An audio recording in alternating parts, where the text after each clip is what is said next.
Good evening and welcome to your 2072 Perfect Team coverage.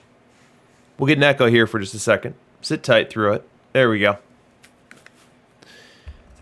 And wow, I don't even need to say anything to tell you how special tonight's matchup is. I mean, look at what we have in front of us here. We have Dishnet's Las Vegas Gamblers going up against M. Wayne's Cleveland Naps. Cleveland Naps, who are already two-time Perfect League champions. So at the end of the night tonight, when we're all said and done, either Dishnet will be a champion for the first time, or the Naps will be a champion for the third time. Incredible, incredible matchup tonight.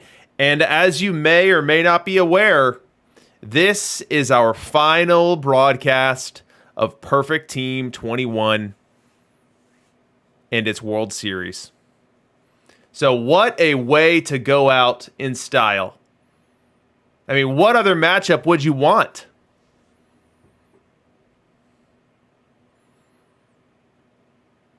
Ashburn to walk it off, says Tom. Dish in 7, already picking it as King Butcher. All right, so let's jump in, guys. Let us review the teams before we get to the actual sims. We should have a sim here in 12 minutes, so we've got a little bit of time to go through the teams. We'll start with Dishnet. We'll start with one of your favorite streamers, Dishnet, and his Las Vegas Gamblers. So let's check this team out. So first off, third in the league in run scoring, which is going to be made more impressive once we get to the roster piece. But third in the league, third out of 20 in how many times he was able to cross home plate this season. So this is a team that likes to score some runs. This is a team that can run up the scoreboard on you. Now, from a run prevention perspective, not quite the same caliber. 739, which was good for a little bit below league average. 12th in the league out of 20. And part of the problem on the run prevention side is the defense. This is not a good defensive team comparatively to the league.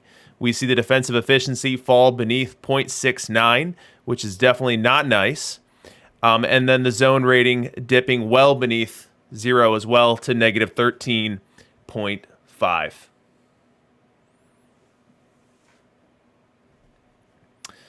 Negative 13.5. Now, home road splits. Home road splits. Important to take a note here because these are unique. So 41 and 40 at home, which is underwhelming. I just call it whelming. One game over 500. Normally going to spell some trouble for your team when you are in Perfect League and you're only able to win one more game than you lose. But Dishnet was a road warrior this year. 46 and 35 on the road. Good for 11 games over 500 and good to goose up his total win record or win count to 87. So as we look at the playoffs here, Dishnet made it into the playoffs by all of one game. One game ahead of Jesse's Richmond Rhinos, who he ended up facing in the playoffs in the semis anyway. And so he needed every single one of these road victories that he got here, 46 in total, one of the higher totals that we've seen on this broadcast. And then from a cadence perspective, we had a little bit of a bumpy April, one game under 500, nothing to panic about. And then in gangbusters May, a 20-win month, 20 and 8. That's hot. Now, he immediately followed that up with a little bumpy June. So 2 bumpy months and 1 elite month. We didn't know what to make of his team, and he just kind of even-keeled played out the string. 13 and 12 July, 15 and 14 August, 14 and 14 September, and then a couple of key wins in October to seal his placement in the playoff picture. Let's look at the ballpark. So Dishnet and his Omnibus Park is completely neutral from a ballpark factor perspective. Lefties are not being favored. They're not being nerfed. Righties not being favored, not being nerfed. We're not goosing the extra base hits with doubles and triples up. We're not nerfing it down. So a completely neutral park here for the DishNet. Now let's get to what I find to be the most compelling piece of DishNet's preview, his team. Tell me what's missing from this picture that we normally see Sunday nights around this time. Who can be in the first in the chat to tell me what is missing from this picture? Maybe not what, but who. Who is normally on this screen and is not tonight?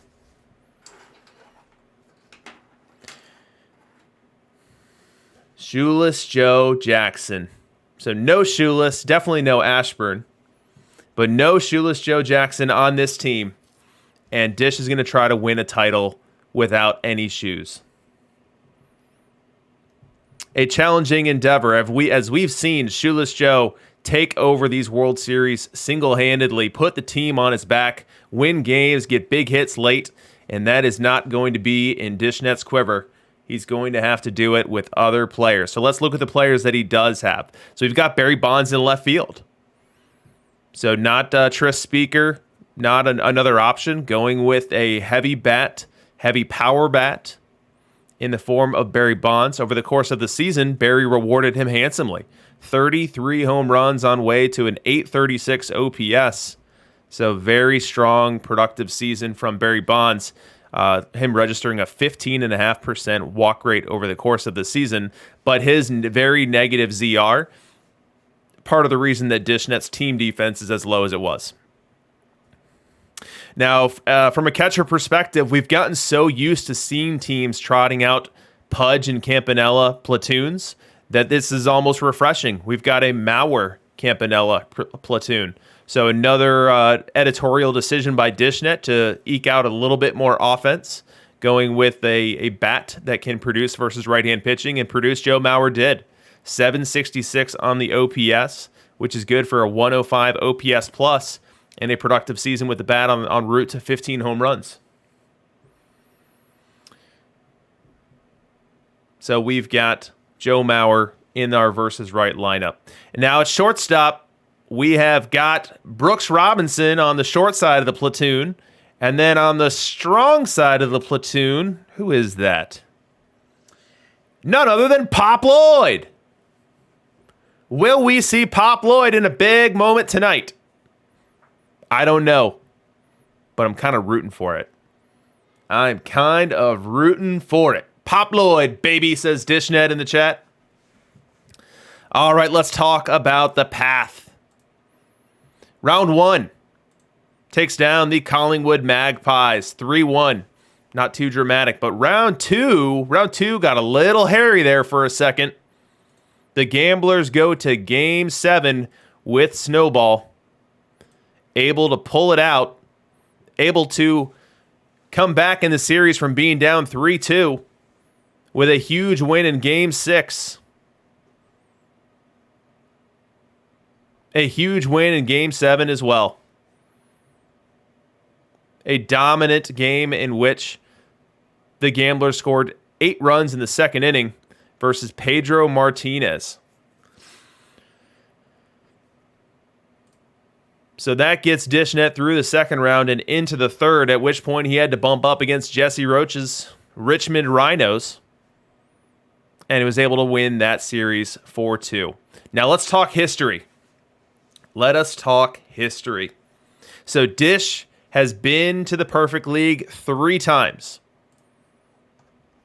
In those 3 times, he has gone to the playoffs only this once.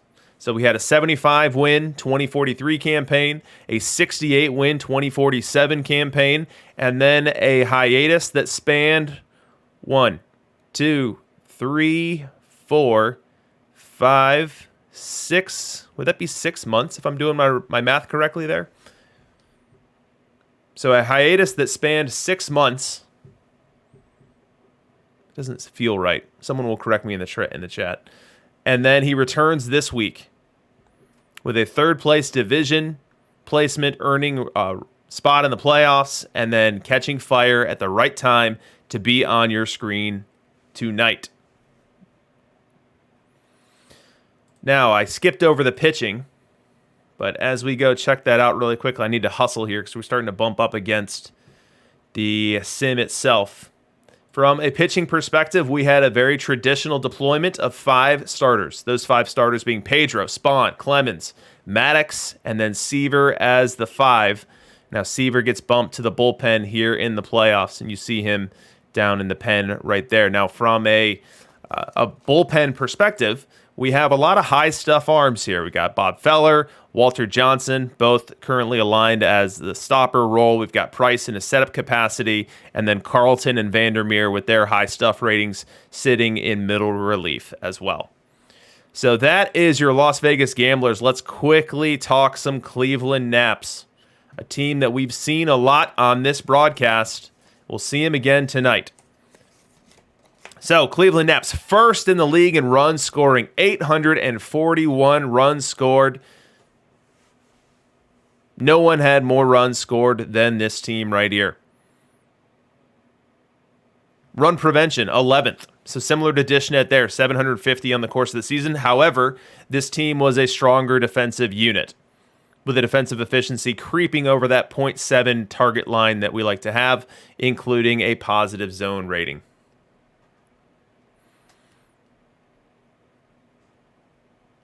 Home road. So the Naps, unlike Dishnet, were dominant at home. 50 home wins. Good for a .617 win percentage, but struggled a little bit on the road. Unable to carry the 500 win percentage on the road, only down at .469 with 38 road wins. So in this series, we've got the Naps, a dominant home team, going up against Dishnet, a dominant road team. So what will expose itself more, the strength or the weakness here for each team? So that is the Naps. Now let's talk ballpark, and we've got somewhat of a unique one here. We've got a lefty average park, so lefties maxed, righties minned. We are max on the gaps for doubles and triples, but then everybody is nerfed out for the home runs. And so with that park build, you might expect to see a high BABIP lefty build, and that's exactly what you're going to see here. Bats like Wade Boggs, Tony Gwynn, Joe Maurer even, Shoeless Joe, Ty Cobb, they are all going to thrive in that type of run-scoring environment and that type of BABIP-inflated environment, and thrive they did. We see Shoeless with a 918 OPS actually outdone and overshadowed by Tony Gwynn's 948 OPS on the season. Now, the second team in this World Series to be rocking a Joe Maurer as well. So we're going to see Maurer on Maurer in this series when right-handed starters are in the lineup. From a shortstop perspective, we have a platoon. We have Smith and Brooks Robinson, and both teams are rocking the everyday nap, which has really become meta at this point. Attention, it's meta. Pitching. So when I looked at the pitching, what I saw here was very active game management all season long. You see that Pedro was rocked as a traditional starter, but Spawn got some pen work. Glavin got some pen work. We had Lefty SE, or Lefty Grove Special Edition. Got 22 starts, is now sitting in the reserves. You've got Clemens and Walter and Maddox and Price and Sale all started different games over the course of the season.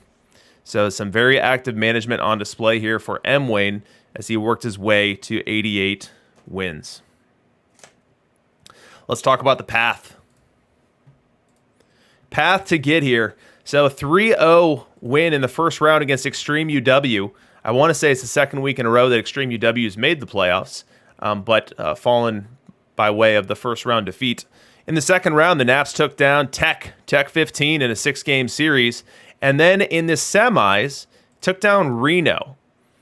And I'm speaking off the cuff here. I don't know for a fact, but I feel like I've seen Reno in the semis no less than 3 times, but I don't think he's ever made the finals.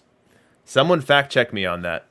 But I want to say we've had Reno in the semis 3 times, one time with a 3-0 series lead, but he's never been able to crack through and get that 4th win in the semis to make it to the Perfect League World Series.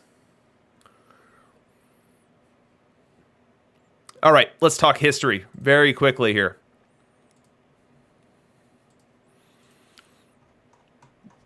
So this is a team that is no stranger to greatness, no stranger to the Perfect League playoffs. 16th week in Perfect League. 12th time they've been to the playoffs. And they've won 2 Perfect League trophies in the past 8 weeks, trying to make it 3-9. So this is a very well-decorated unit, and we will find out who wins tonight. So as I go to retrieve our Game 1 sim, tell me in the chat, who is going to win this game? Who is going to win this series? Who's going to be a champion? And how many games of a series is it going to take to get to that result?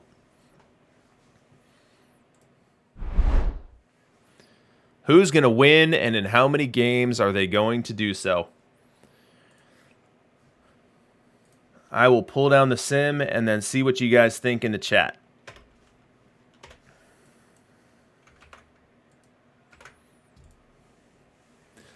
What do we have here? What do we have here? Napson4 says Dishnet. That's not the confidence we're looking for here, Dishnet. Come on, man. This is your moment. Dish in 6, the Naps. Dish in 7, Yuka in 4. Naps to sweep, Dish with the reverse sweep, says Slibbard. Dish Nap in 3. Naps in 5, Dish in 6, Dish in 7, Dish in 6. Tom Buddha Man saying that everyone should be rooting for Dish on this one.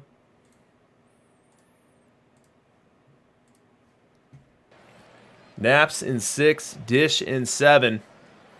Well, the wait is over. We do not need to belabor the point. It is time to get to the field. It is time to determine who's going to win. It is time to figure out who's going to be a champion by the end of the evening. And we start here in Cleveland. Now, let's remember, Cleveland was a dominant home team. And here in this home park, they favor lefty BABIP type hitters. High average lefties do best in this park. And their lineup is loaded with them. Now, Dishnet was a road warrior. So he's going to try to come in here and steal at least one from Cleveland in games 1 or game 2. Let's get started. We've got the Cleveland Naps starting Pedro Martinez. First batter he'll face is the Gamblers' Tony Gwynn.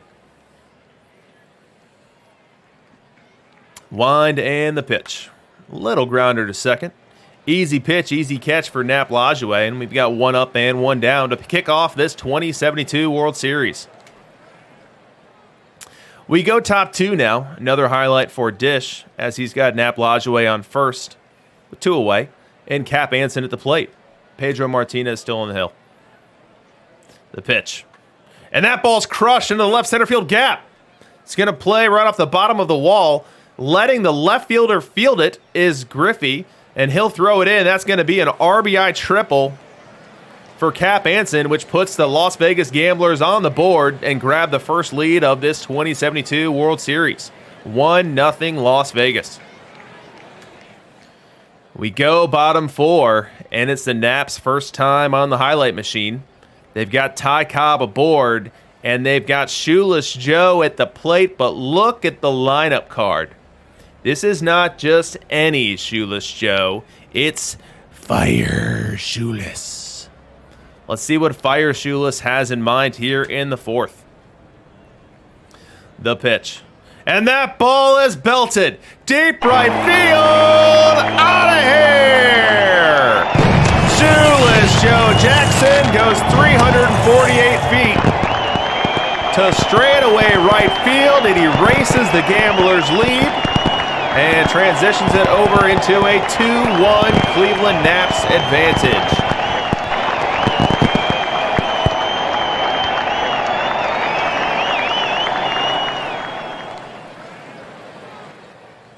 Fire Shoeless Joe makes his imprint early in game 1. Now we go top 5. Dishnet back on the highlight machine with his Joe Maurer at the plate. We talked a lot about Joe Maurer. Now, can he do something here? Pedro winds and delivers, and that ball is hit well. Deep right field, gone! A solo home run for Joe Maurer. 359 happy feet for your favorite wood paneled streamer. Make it 2-2.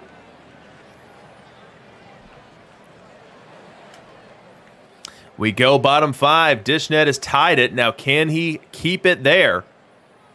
We've got Ozzie Smith at the plate and Joe Maurer aboard for the Naps. Nobody out. Pedro behind in the count 3-1. He loses him. So he walks Ozzie Smith, just about the last thing you'd want to do with the lineup about to turn over, as Boggs will now step up with 2 aboard and nobody out. If you're Dishnet, you got to be looking to induce the ground ball double play here. Full count on Boggs, though. The pitch. And he walked him.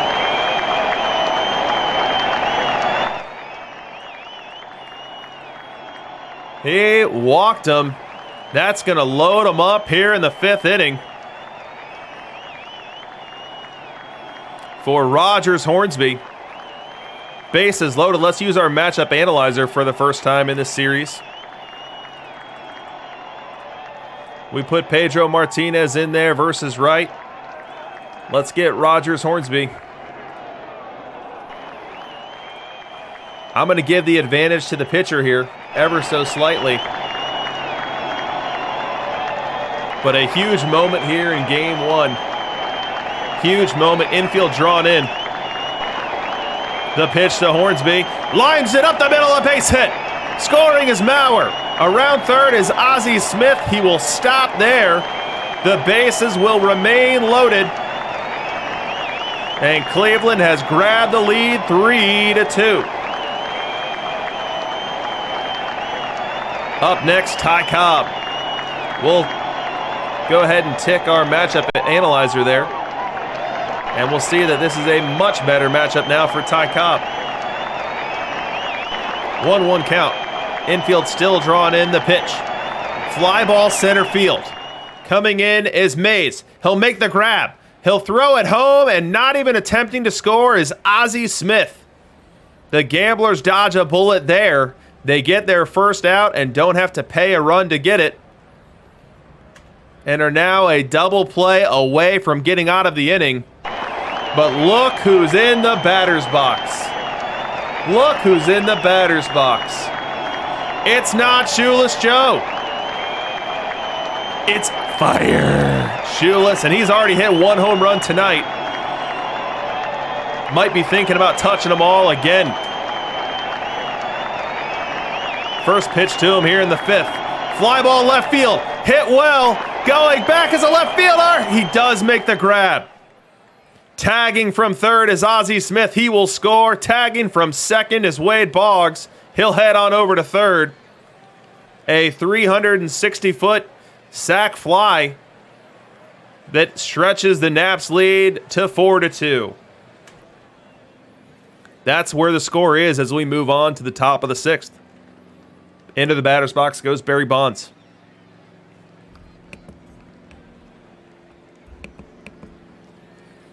.3-0 count on Bonds. And he walked him. Dishnet now with 2 aboard and 2 out for Willie Mays. A big moment in this game as we have the Naps' Pedro Martinez high in his pitch count, perhaps facing one of his last batters of the game. Now, can he get out of trouble here in the 6th with the lead? 2-2 count on Mays, the pitch. Fly ball right field. There to make the grab is Fire Shoeless. And the Cleveland Naps fans love it. Pedro is through 6 innings with only 2 earned.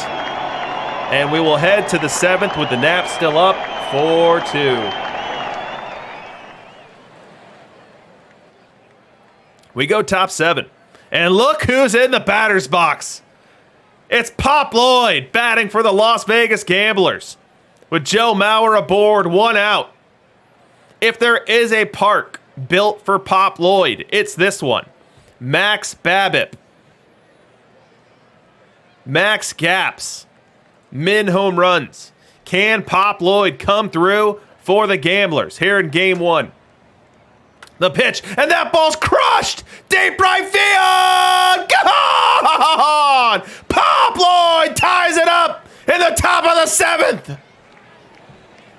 Ball go far.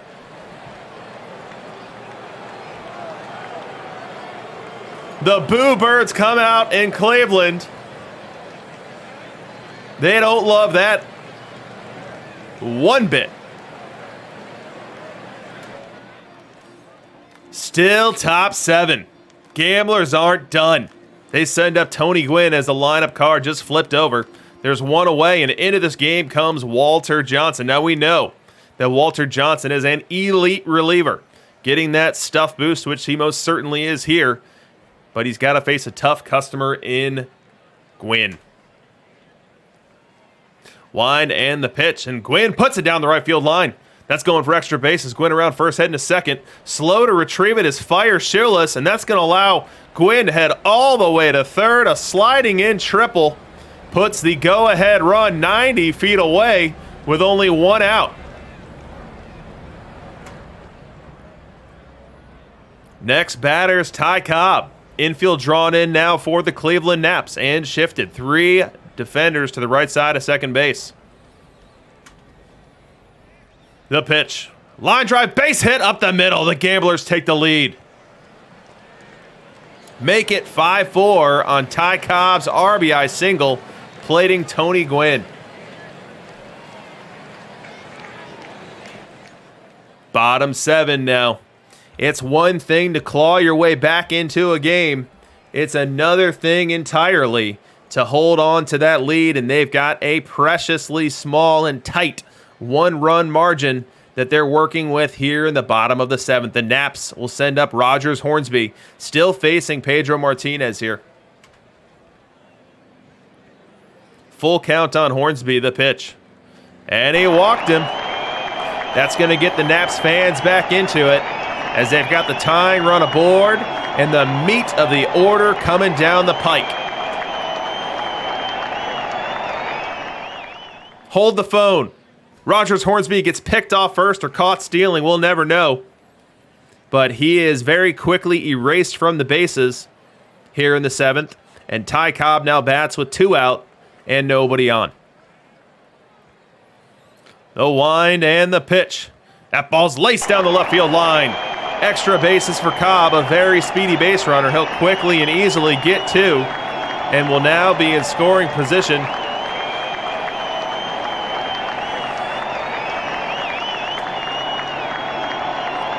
Wisely, the Gamblers intentionally walk Shoeless Joe Jackson, Fire Shoeless, and will now put the fate of this inning and this rally in the hands of their own Pedro Martinez facing Tony Gwynn. Now recall, for the Cleveland Naps, Tony Gwynn had a better and more productive season with the bat, but hasn't been swinging it as well as Shoeless lately. Let's see what happens here with the game hanging in the balance in game 1. The pitch. Fly ball left field, playable and shifting over is Barry Bonds. He'll put the squeeze on it, and Dishnet gets out of the 7th, still protecting that 1-run lead. We go bottom 8. It's the Naps back up on the highlight machine. And up to the plate comes solo home run extraordinaire Ken Griffey Jr., who's never seen a 1-run deficit that he didn't want to try to eat into in a race. He'll do so here as he faces Walter Johnson. 2-2 count on him.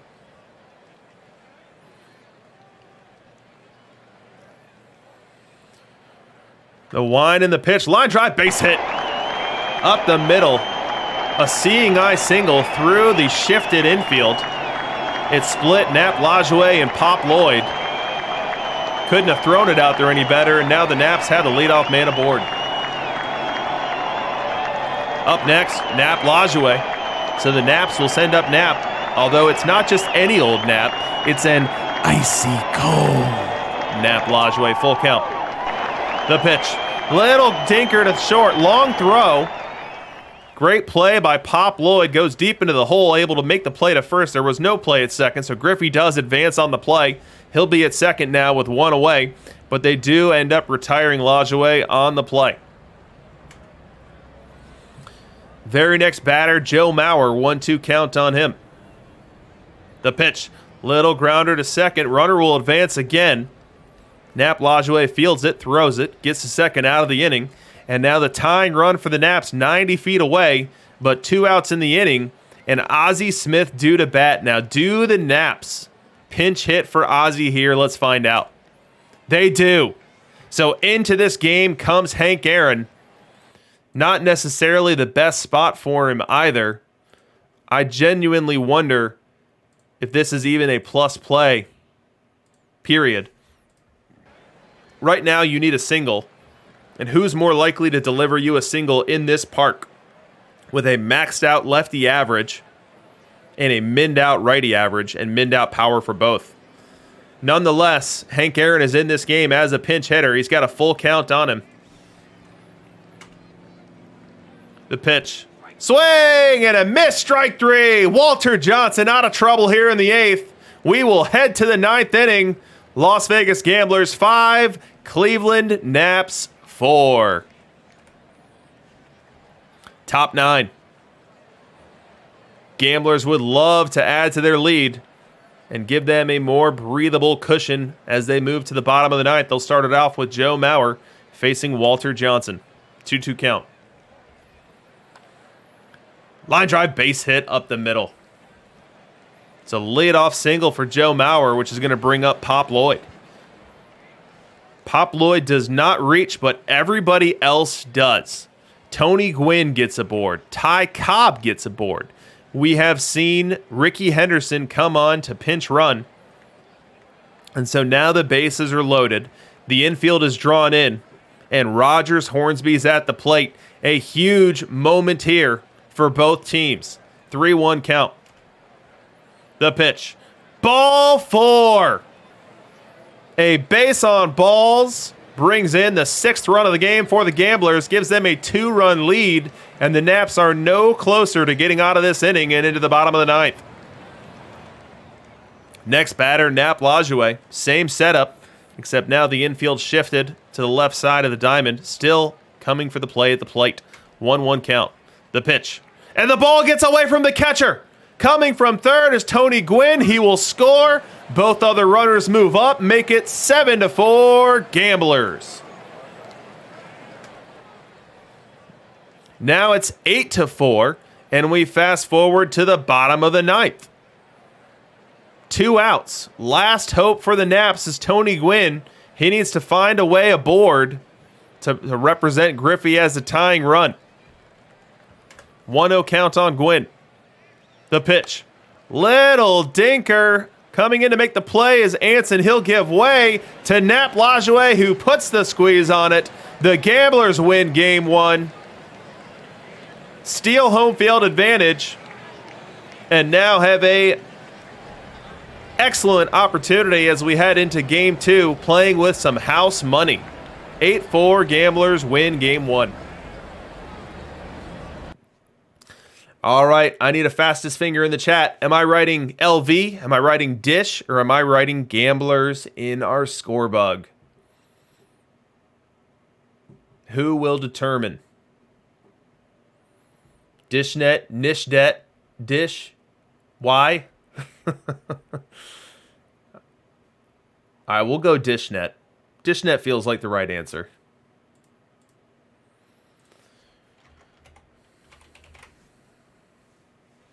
There we go. Looks like that fits perfectly. And it also looks like we can slide right into game number 2. So let's go ahead and load that up. That was a tight ball game, but it ended up bouncing Dish's way. We can't forget the Pop Lloyd home run heard around the world. It's a shame that couldn't have happened next week or any week after that. That was quite the trauma to have to endure.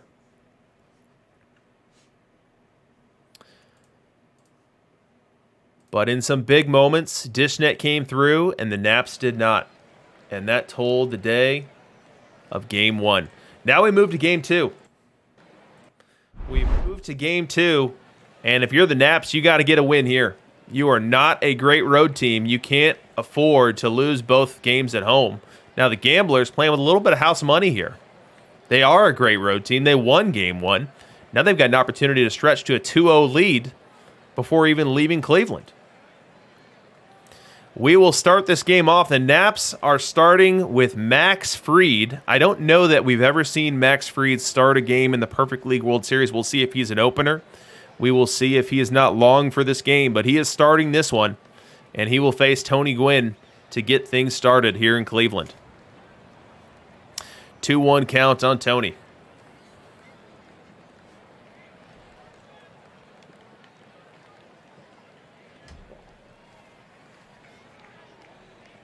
The pitch, and that ball's hit well. Deep to right. Back is shoeless. He will watch it fly. Tony Gwynn starts off game 2 with a towering 374-foot blast to right field. And the Gamblers, 4 pitches into game 2, lead it 1-0. Make it 2-0 Gamblers. We have an off-camera second run. And we move to the bottom of the third where the Naps will try to exact some revenge. They'll start off this inning with Joe Maurer facing face of the special edition Roger Clemens. 2-2 count on Maurer. Clemens winds and delivers, and that ball's hit well. Deep to right center. Back, and gone! Joe Maurer! Just right of center field. Turns around a 94-mile-an-hour fastball and tattooed it into the 4th row. The Naps have cut the Gamblers' lead in half.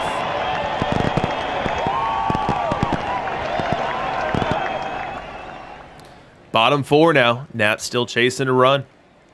Tony Gwynn at the plate. Ty Cobb aboard. 1 away. The pitch. And that ball's lined into right field. For a base hit around second. Holding there is Cobb. So a 1-out single for Tony Gwynn. Runners are now at first and second and 1 out. Ken Griffey Jr., the next batter. He's got a 2-2 count on him. The pitch. Swing and a miss. Strike 3. Clemens able to blow the heater by him up in the zone. Griffey unable to catch up to it. And that is out number 2, which is going to put this rally into the hands of an icy cold Nap Lajoie. Nap down on the count 0-1. The pitch. Little looper, center field. Long run for Mays. Diving catch in center field. Willie Mays airs it out in center field. Gets the jersey a little dirty and saves a run, if not 2. An excellent clutch defensive play for the Gamblers center fielder.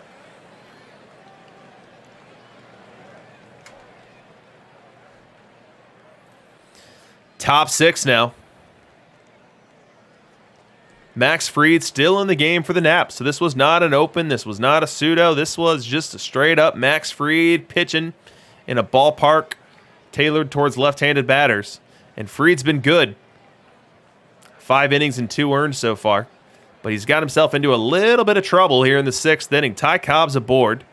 He's on second base with nobody out. And into the batter's box strolls Cap Anson. Even in the count 1-1. The pitch. And Anson crushes that one to the left center field gap. Cobb will waltz home from second. Anson slides into second. And now the Gamblers lead 3-1 on an RBI double from Cap Anson.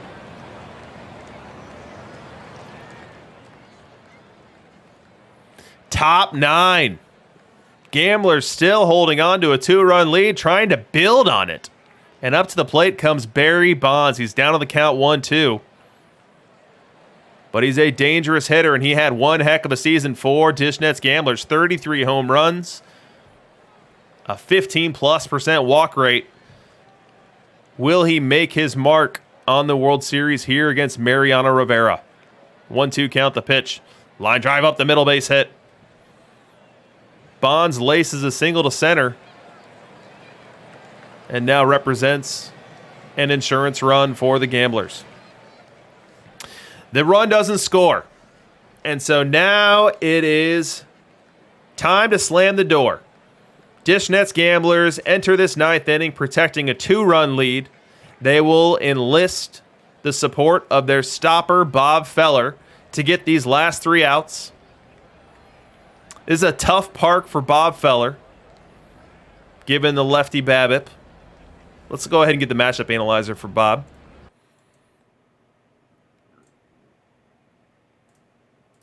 So there's the split for you. I'll get Shoeless too, just for context. So here's the first matchup that Feller's going to have to face. He's going to have to face the best hitter in the game in a park suited to maximize that skill set. And he's got to keep him off base, for any base runner would bring up the tying run. Shoeless Joe bats, and the Cleveland Naps crowd comes to their feet. Shoeless Joe's been a horse for them all season long, and they're looking for their best player to start off a rally here in the ninth. 2-2 count. Feller winds and delivers. Called strike 3. A huge strikeout for Bob Feller. Spins up a curveball, gets the call. Shoeless didn't like it one bit, but he heads to the dugout, and there's now 1 away here in the ninth inning. A critical first batter retired for Bob Feller. Tony Gwynn also goes down, which now means the Naps' last hope is Ken Griffey Jr. He is down on the count 1-2. Wind and the pitch, swing and a miss, strike 3. The Gamblers race onto the field. Dishnet's signature interpretive dance routine ensues, and the Las Vegas Gamblers take a commanding 2-0 series lead before they've even played a home game.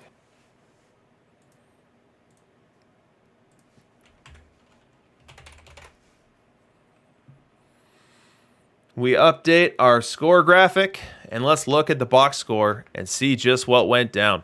So Max Fried gets the start. He does log a quality start. 6 innings, 3 earned, but Roger Clemens was just better. Clemens faced a lineup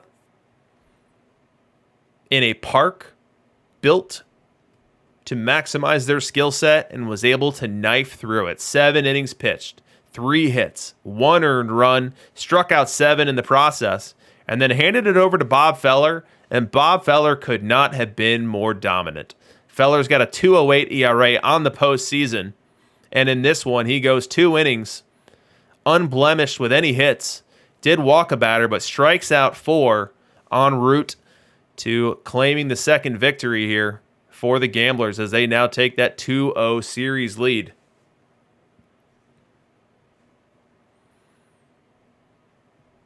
What a game.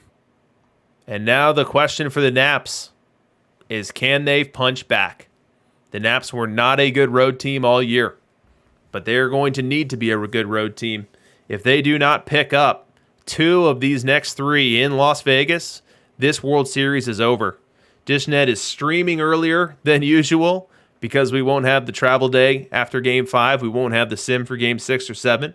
So he'll get to bed a little earlier, and he'll be a champion. So the Cleveland Naps are going to have to figure out their road woes quickly. But do remember, Dishnet was no dominant team at home. Dishnet was 41-40 at home. Flip a coin. So this series far from over, as we've got a couple of teams playing to their weaknesses. And Dishnet's not even streaming tonight, apparently.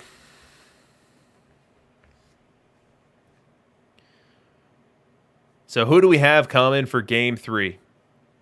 So advertised here is Greg Maddux, face of the franchise for the Cleveland Naps. And then for Dishnet and his Gamblers, we've got Warren Spahn slated to go.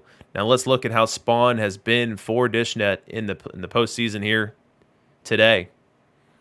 And what we see there is we've got a quality start in the first round. Second round, a couple starts versus Snowball. One of them dominant and excellent. One of them problematic. And then, holy cow, look at his first start versus Jesse Roach and his Richmond Rhinos. Warren Spahn touched up for 4 home runs in that one. 4 home runs and only 3 earned runs. So some creative fielding by a team that is not known for their gloves, but he did redeem himself with an excellent outing later on in the series, going 7 innings and only giving up 2. So let us pull up the sim.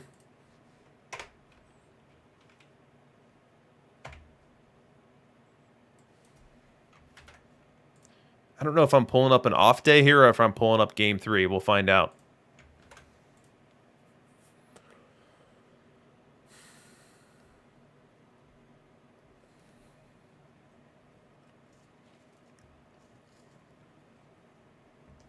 Give a little round of applause for Dish picking up 2 wins in the first 2 games of the series.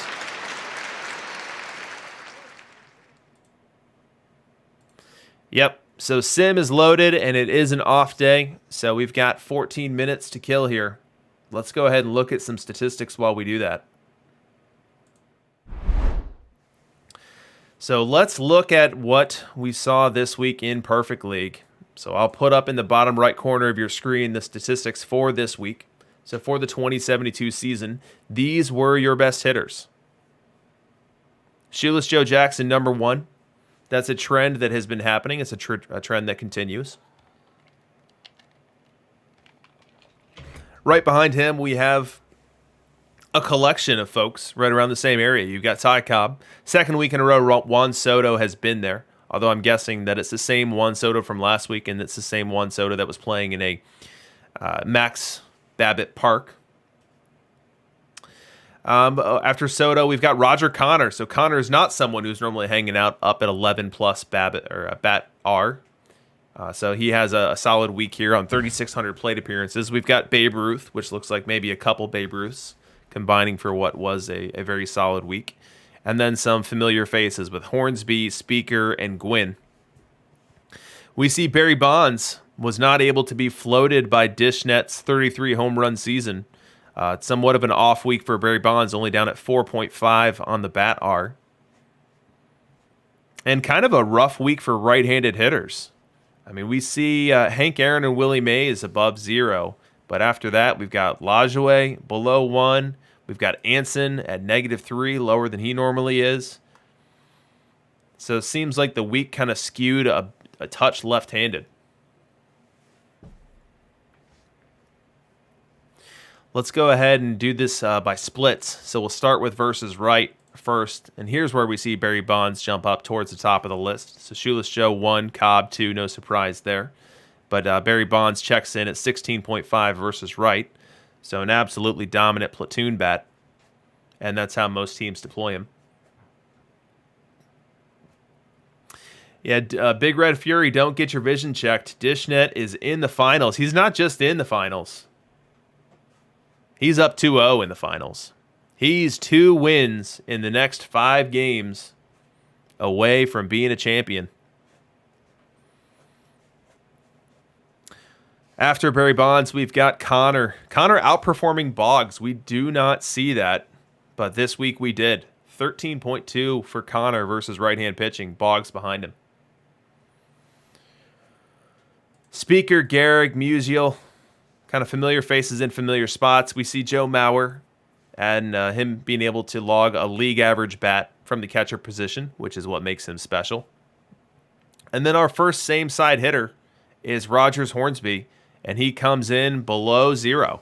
And most weeks we have Hornsby well above 0 versus right. So again, continuing that trend that this week was a tough week for right-handed batters, as literally 0 right-handed batters had a positive bat rating, had a positive run generation from their bat versus right-hand pitching this week. The closest were Hornsby right below 0 at -1, Lajoie right below 0 at -0.2, and then Jackie, Joe DiMaggio, Willie Mays in order. I mean, look at this Pop Lloyd season. -15 runs is rough, but he's normally worse than that. That's a pretty good Pop Lloyd season. All right, enough with versus right. Let's talk about versus left. Here's where Hornsby shines, as he is more than twice as good as the next best here, 25.7 on the versus left in 9,000 plate appearances. Let's see what the triple slash line is on that. It's 281, 371, 502. Just an absolute nightmare for left-hand pitching. Behind him, you have Mays and Aaron, and then look at Shoeless. Shoeless is just such a hack. A hack in the good sense. A cheat code, I should say. But Shoeless Joe, the best bat in the game versus right, and then the fourth best bat in the game versus left, even though he's a left-handed hitter. So Shoeless Joe, just an absolute monster, and that underscores just how phenomenal, just how unbelievable it is that we have Dishnet here up 2-0 in the World Series without Shoeless Joe Jackson.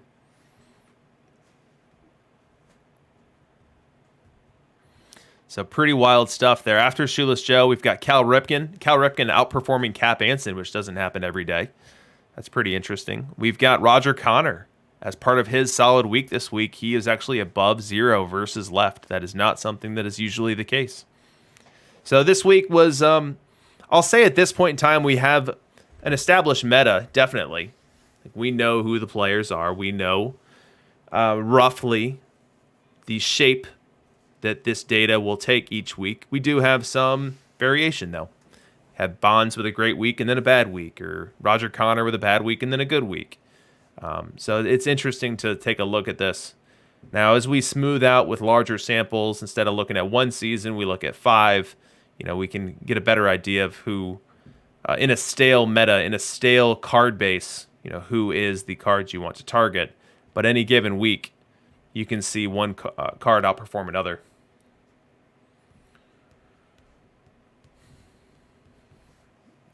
So let's jump over to pitching. Pitching. Here are your total pitchers in 2072. We'll sort it ascending by ERA. So the very top of this list is the pitcher that best prevented run scoring in the calendar year 2072. Shane Bieber, top of the list.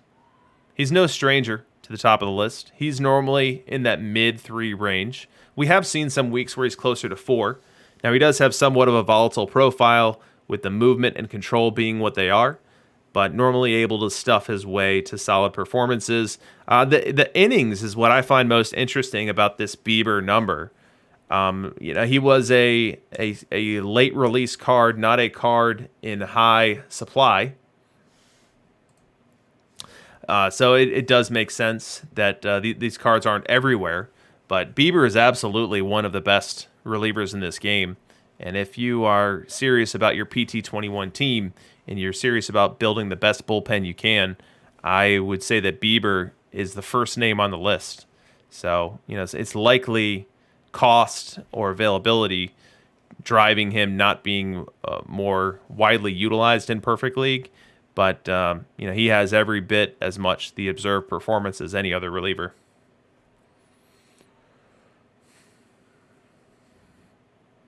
Red Ruffing, number 2. So Red Ruffing, only 219 innings here, and you just see an outlier performance. Red Ruffing is not someone who can hang out in this area of the leaderboard here. So this was just a hot week. It's probably a 1 Ruffing, 2 Red Ruffings combining for this sample size here. But interesting nonetheless. And then after Ruffing, we get into our traditional guys that we expect to see here. Mariano, Hoffman, Carlton, all the familiar faces.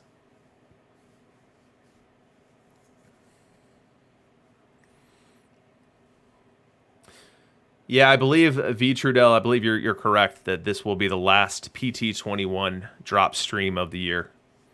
I'll be your closer. I'll be your Mariano Rivera, closing it down.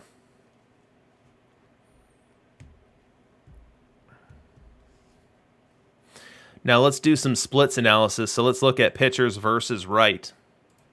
And so you would expect to have floated to the top of this list a lot of right-handed pitchers. And that's what you see. So Shane Bieber, number 1 overall.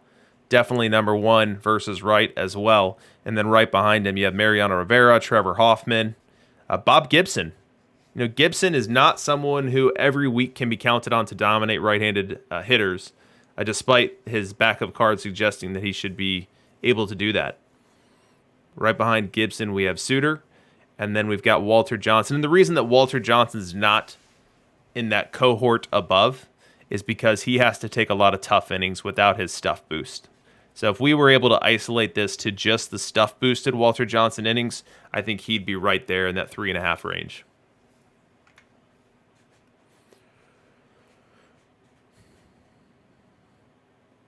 Notable performances here, though, from Lefty Grove, SE, and David Price, both of them able to notch an ERA below 4 versus right-handed batters. Those are outlier performances that I wouldn't expect to repeat themselves, as both normally live well above 4 versus right, but strong weeks for both of them.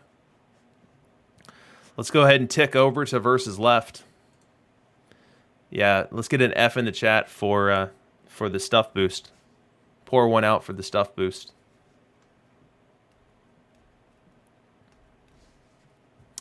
Versus left here. Versus left, we've got a dominant week coming in for Steve Carlton. 867 innings at 3.23 ERA. And so what the top of this scoreboard here is going to tell you is that stuff is reigning supreme with lefty on lefty matchups. That's Carlton and Newhouser just carrying the day and being more dominant than David Price, who's got significantly better control than both of them. Price with a much higher sample here too, 1,400 innings versus 900 and 300 respectively.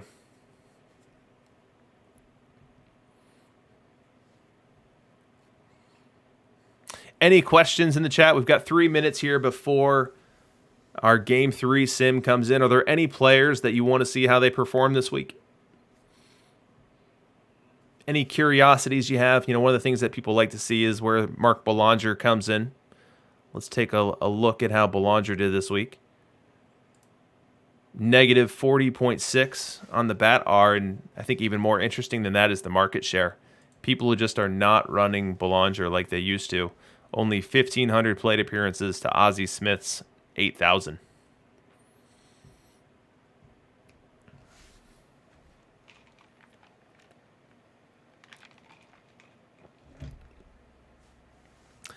Pop Lloyd hanging down here, actually out hitting Ozzie this week. We see Johnny Bench actually taking the worst hitter award. That's normally something that Belanger gets every week.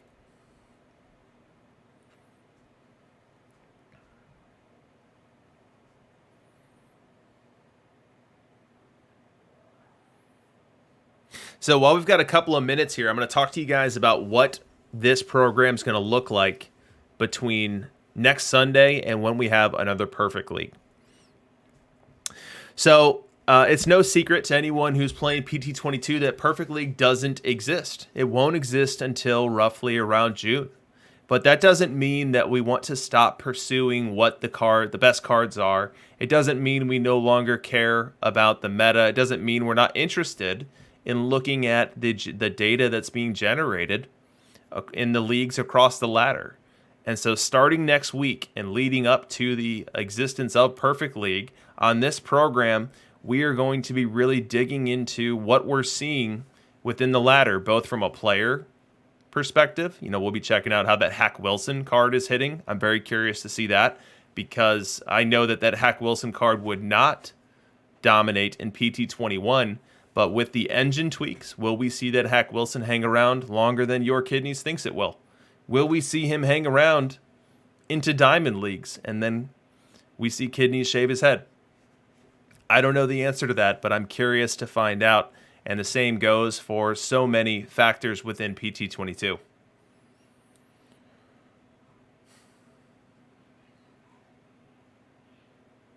Another thing that we're going to be doing on that program, time permitting, is we'll cap off every program with a perfect draft and just go through some of the decisions that are made, my process about how I go about making those decisions, and then we'll see if we can't build a couple winning rosters.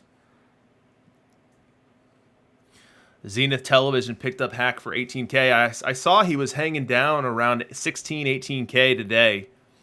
I sold my Hack after I redeemed him, but I definitely was tempted to to pick him back up. We'll see how that plays out. All right, let's get back to games.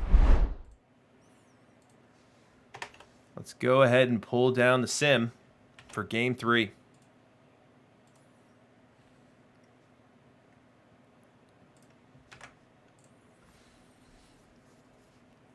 So game 3 is a loaded one. If DishNet's able to win, that is really closing in on the Naps and their hopes at picking up that 3rd title. Whereas if the Naps can steal game 3, they open up the opportunity to even it in game 4. So a game with a bunch on the line here, and we're starting off with the Gamblers' Warren Spahn. Now, we looked at Warren Spahn's game logs, and he has really been up and down. He's been great in these playoffs. He's been terrible in these playoffs. He had a game where he gave up 4 home runs. So what version of Warren Spahn are we getting tonight? Let's find out now as he starts off this game 3 versus Tony Gwynn. Now, let's remember, this Las Vegas Gamblers ballpark plays neutral. It's a completely neutral ballpark, so no one is advantaged. Line drive, base hit, going all the way to the wall. Chasing it is Gwynn. He'll grab it. He'll throw to second base, but Gwynn's going to slide in ahead of the tag. It's a leadoff double for Tony Gwynn to get things started here in the first. He does not score. Gwynn leadoff double and stranded as Lajoie, Hornsby, and Aaron go down in order. And then leading off this second, we have Shoeless Joe Jackson aboard. And he is still shoeless. And now he waits at first base as Willie Mays comes to the plate. 2-2 count on Willie, the pitch. Ground ball to second base, to second, 1 to first, double play. A twin killing for the Las Vegas Gamblers, and the Las Vegas fans love it. We go bottom 2, and the Gamblers have a huge opportunity here. And look who's at the plate. Look who's at the plate. It's Pop Lloyd. It's my guy. We got to set it up. We've got to set this one up. Pop Lloyd versus right. Face of the franchise, Greg Maddux versus left. What is going to happen here? I'm giving the advantage to the pitcher because the hitter is horrible.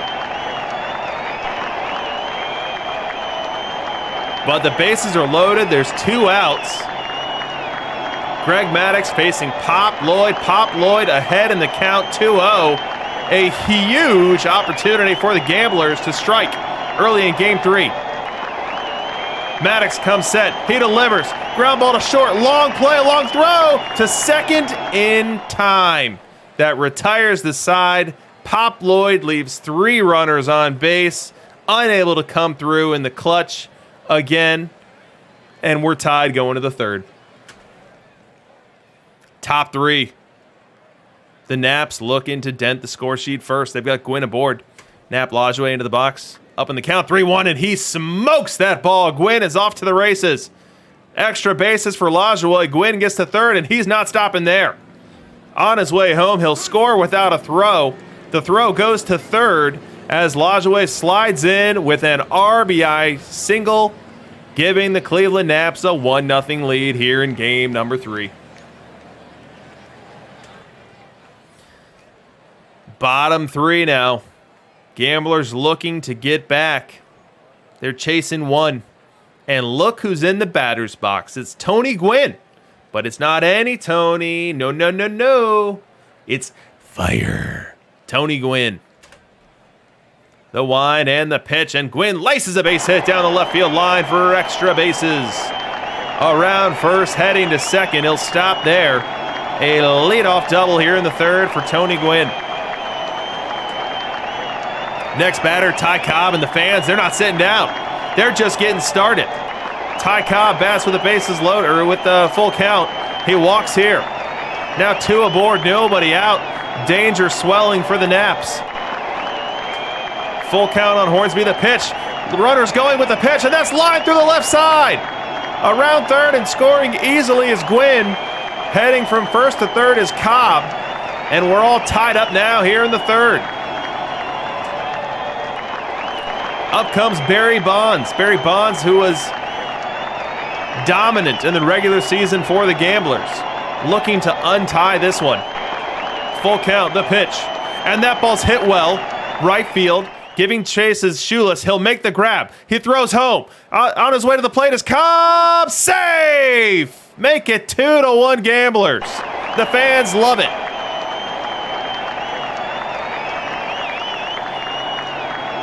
Two to 1 Gamblers here in the third.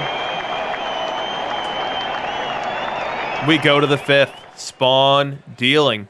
So far, it looks like we've gotten the good version of Spawn, as he's through 4 innings, only allowed 1 run so far.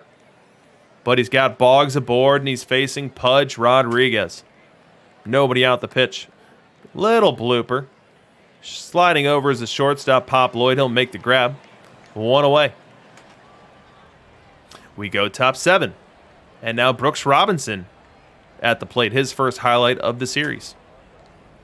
Wind in the pitch to Brooks, and he lines a base hit up the middle. Brooks Robinson represents the tying run, and he is now aboard at first base. Next batter, Wade Boggs. 2-2 count on him. The pitch. Line drive. Caught! Caught at second base by Nap Lajoie. Looked like it might get through. Lajoie leans to his right, able to make the grab and prevent that ball from heading into right center field, and keeps Brooks Robinson right where he is at first base. Top 8. Third consecutive Nap highlight, but they've been unable to capitalize on either of the last 2. Here we have the outfield playing deep. We have the infield playing no doubles, guarding the lines. 2-1 count on Gwynn. Into the game, Walter Johnson. Wind in the pitch. Little bloopsy. Left side. That'll be grabbed by Rogers Hornsby. 1 up and 1 down for Walter Johnson. 2 away now. Up comes Hornsby, but it's an icy cold Hornsby. 2-2 count on him. Wind and the pitch. That ball belted. Deep left field. Giving chase and making the grab is Barry Bonds. Hornsby turns around to heater. Pulls it to left, but gets a touch under it. And Bonds able to chase it down. And we will head to the bottom of the 8th. Gamblers 2, Naps 1. We go top 9. The Las Vegas Gamblers are 3 outs away from taking a 3-0 lead in the Perfect League World Series. But Walter Johnson's got a tough task in front of him. He's got to get through Hank Aaron, Shoeless Joe, and Willie Mays, with 2 of those batters wearing a fire emoji. Let's set this first one up with Hank Aaron. Hank Aaron at the plate. We see his statistics versus Wright, and we'll contextualize that up against Walter Johnson versus Wright. Definitely advantage to the hitter here. 2-2 count. Walter Johnson winds, delivers, and that ball's crushed. Deep right field. You can't forget about it. For the Cleveland Naps, it's the juiciest Oppo taco they've had all season long, as it ties the game up 2-2. Look at the radar gun. Walter Johnson dials it up to 101 miles an hour on the outer half, but Hammered Hank didn't miss. Puts a swing on it and crushes this one 400 feet to straightaway right field, and we have got a brand new ball game. Very next batter is Fire Shoeless. Now, Fire Shoeless hit a homer in Game 1. Fire Shoeless was not much of a factor in Game 2. Dish has got to be sitting there asking himself when this guy's going to lose that emoji. Full count. Johnson winds and delivers, and that ball's crushed into left field, a base hit. Shoeless Joe will be aboard with nobody out. Shoeless Joe, a good base runner. Joe Maurer behind the plate. We'll see if we see any activities on the base paths. And we do. Shoeless Joe steals second base. And so now he represents the go-ahead run, and he's on second base with nobody out as Willie Mays steps up. 2-2 count on him, the pitch. Strike three called! Walter Johnson goes to the heater on the inner half, gets the call. Willie didn't like it one bit. Shared his words with Bruce Fremming behind the plate, but nothing's going to change the outcome. It is now one away, and a critical first out for Walter Johnson. Walter Johnson walks Ty Cobb, and up comes Wade Boggs. 1-1 count. Now, Wade Boggs is a double play candidate. He is not fleet of foot. So if Walter Johnson can get this one on the ground, he can likely get out of this inning and give his troops a chance to win it in the bottom half. 1-1 count on Boggs. The pitch. Little blooper, center field. Giving chase is Mays. He'll make the grab. No runner advancement for Jackson or Cobb. And now there's 2 out in the inning. 2 out in the inning, and look at Cleveland Naps. They're pushing all the chips in. Ozzie Smith departs the game. Into the game comes Ken Griffey Jr., the ace pinch hitter off the bench for the Naps. They are looking to win this game here and now. Griffey has worked a full count with 2 outs in the top of the 9th. Game 3 hanging in the balance here. The pitch. Fly ball right field, and it well hit. Giving chase is Tony Gwynn, and he'll make the grab. 1 run scored in the inning, but the game remains tied. We've moved to the bottom half of the inning, and the Gamblers will have every chance to walk this off and grab the 3rd game of the series. As we start this inning, it's Trevor Hoffman on the hill for the Cleveland Naps and Nap Lajoie in the batter's box for the Gamblers. Walk-off territory, as Dishnet terms it in the chat. Swing and a miss, strike 3. Nap goes down swinging to lead off the inning. Swung right over the top of a slider out of the hands of Trevor Hoffman.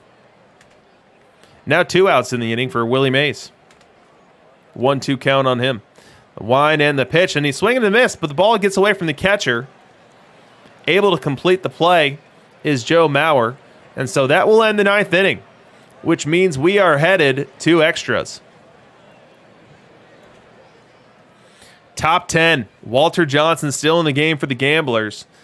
Deploying Walter Johnson as a stopper, they ask a lot from him, and they will continue to do that here. He faces Tony Gwynn in this multi-inning relief appearance. Down on the count, 3-1 now. Wind and the pitch, and that's going to be ball 4. A leadoff walk from Walter Johnson. Let's see if the Naps play small ball and try to move him around. Nap Lajoie up to the plate now, and into the game comes Bob Feller. Bob Feller had that elite relief appearance in Game 2, going 2 innings, striking out 4, giving up no hits, and nailing down win number 2. Now he's being asked to shepherd their way to win number 3. Lajoie up in the count 3-0, though. Let's see if he's got the green light here. The pitch. It's 95 on the black, but the umpire does not give the call. Make it ball 4. And now 2 on and nobody out as we are entering the heart of this Cleveland Naps lineup. The first entrant to that lineup, to that heart of the lineup, is Rogers Hornsby. Now, he was up in a big moment last time and flew out to Bonds and left. He's still wearing that icicle, and he's down on the count 1-2. Fans on their feet praying for the strikeout, and that's what they get. Change up on the outer half. Rogers Hornsby over the top of it. 1 away, and a huge first out for Bob Feller. Up next comes Hank Aaron. Feller looking to turn the same trick. Needs a strikeout, 2-2. The pitch. Strike 3 called! 71-mile-an-hour curveball. dropped right in the zone, gets the call, and he's now one batter away from getting out of this jam. But who is that batter? Who is standing between Bob Feller and getting out of this inning? It is none other than the best hitter in this game. It is Shoeless Joe Jackson. We're going to set it up on your matchup analyzer so you can see just how dire this moment is for the Gamblers. Bob Feller, a really rough pitcher versus left-hand hitting. The homers per 9 jumps. The walks per 9 is astronomical. The whip is approaching 2. And then you see Shoeless Joe Jackson just annihilating right-hand pitching. A huge moment in this game, and definitely not how Dishnet drew it up. But can Feller come through in this moment? 1-1 count. The pitch. Ground ball up the middle. Fielded it short. Over to first in time! An unbelievable play by Pop Lloyd. Fielding this one up the middle and able to throw out a hustling Shoeless Joe Jackson to end the inning. Strand 2 runners, and Bob Feller completes the Houdini act here in the 10th.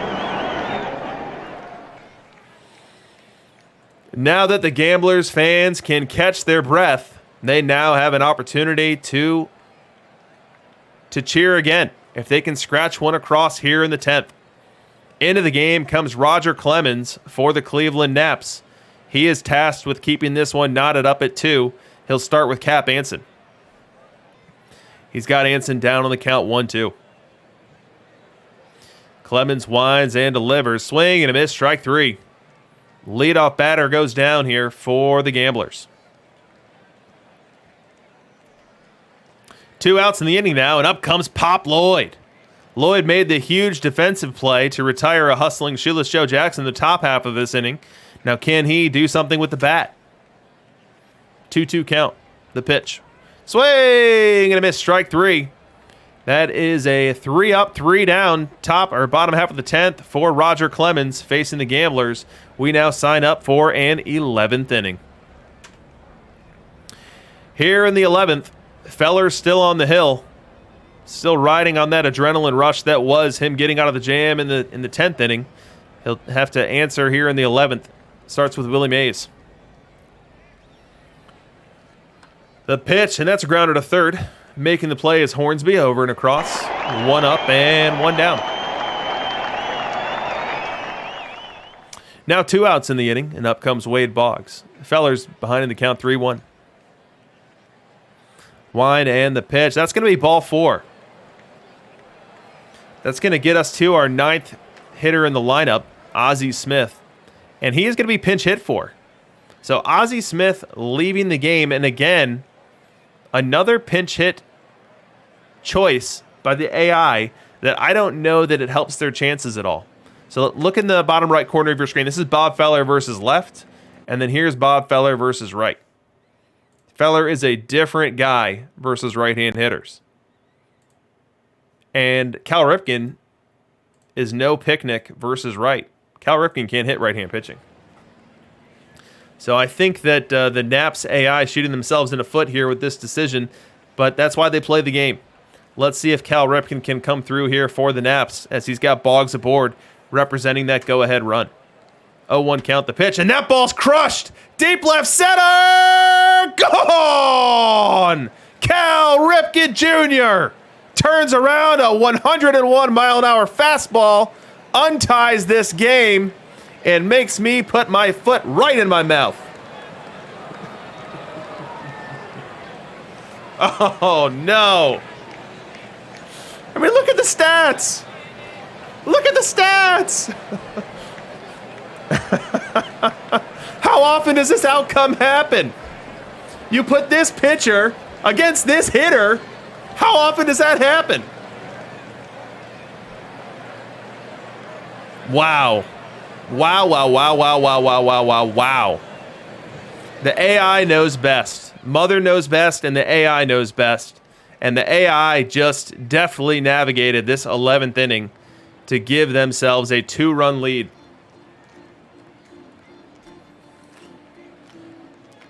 Tony Gwynn will now bat here in the 11th as Feller's looking to get out of this inning. Gwynn lines a base hit to right field. A 2-out single. And now we go bottom 11. If Dishnet is to take a 3-0 lead, he's going to need at least 2 runs this inning. Now, the good news for the Gamblers is they do start this inning with the top of the order, and they're starting it with a fiery red-hot Tony Gwynn. From there, we'll go to Cobb, Hornsby, and Lajoie if we get that far. 2-2 count on Gwynn to lead off this 11th. Wind and the pitch, and that ball's hit well to left field, but it's going to be right into the glove of the other Gwynn. So Gwynn to Gwynn on that one. 1 up and 1 down. Now 2 outs in the inning, and the very last hope for the Gamblers before they cede Game 3 to the Naps is Rogers Hornsby. He's got a full count here.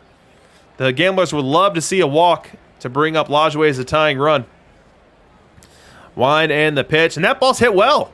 That ball's going to get to the gap. An extra base hit for Hornsby, which will allow Nap Lajoie to come up and represent the tying run.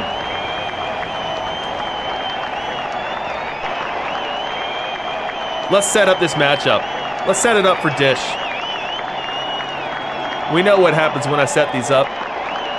Roger Clemens versus Wright. Nap Lajoie versus Wright. We'll call this one neutral. Dishnet needs a dinger to tie it. Needs a base runner to extend this game. Barry Bonds is lurking on deck. If they can get to Bonds, you have to love the potential for him to do something big in this one. 2 outs, bottom 11. Clemens on the hill. Comes set. He delivers. Ground ball to short. Over to first. In time. The Cleveland Naps have done it. An extra inning, dramatic victory in Game 3, which cuts their deficit to 2-1 in the series.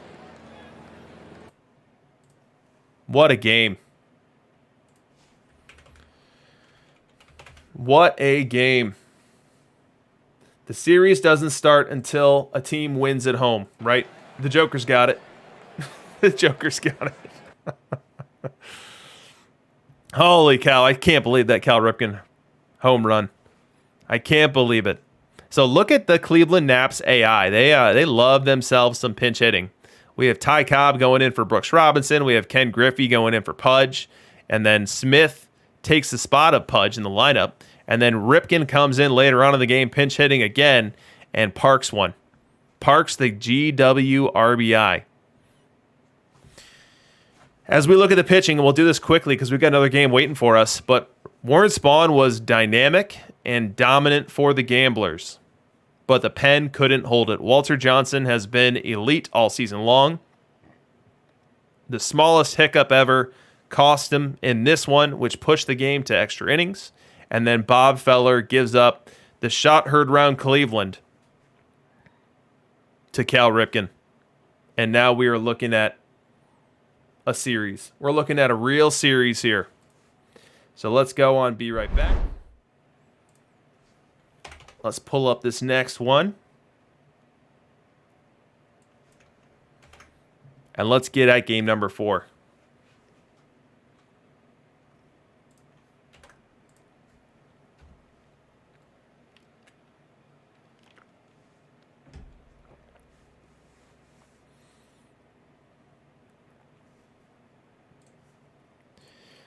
All right. So Sim is in.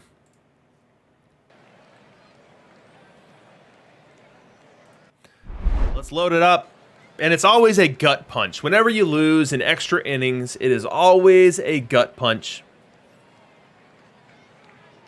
But it's not about taking the punch. It's about getting back up off the mat. And let's see if Dishnet and the Gamblers have what it takes to reassert themselves here in Game 4 and take that 3-1 series lead. Quiz Kid, yep, that's a Wrigley Field Cup for sure. It says, "Let's go Joe Madden." Tells you how old it is. All right, top 1. We've got 100 legend Maddox on the hill for the Gamblers. He's going to face a lineup with, count 'em, 6 left-handed bats and then Ozzie Smith batting left-handed. So he's got his work cut out for him. He'll start with Wade Boggs.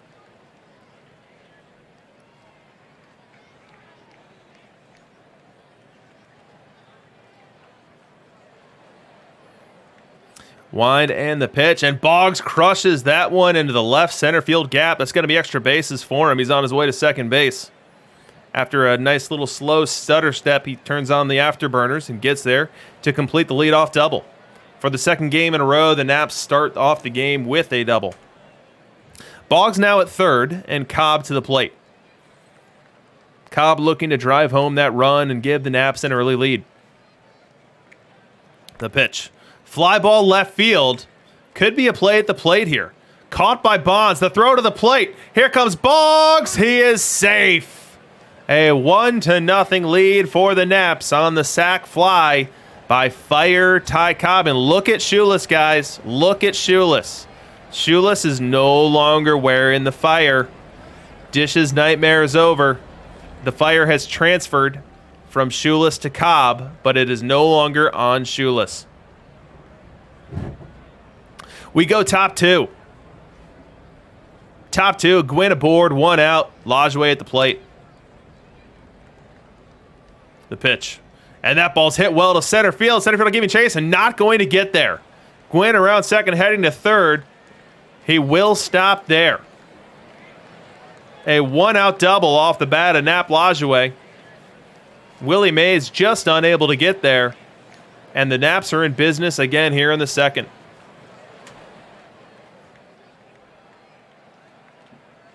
Well, that rally doesn't become anything. We now move bottom second.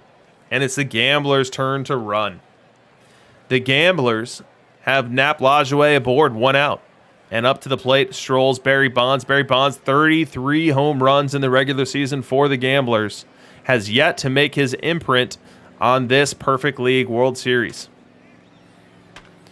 There's a line drive, base hit up the middle. Lajoie had to hold at second to see that it would go through. It does.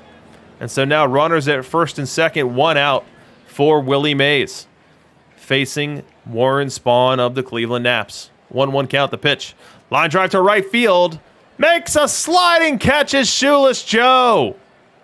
What a nice play. Kind of an awkward route to that ball, but able to leave his feet, make the play, and in the process keep Nap Lajoie stapled to second base.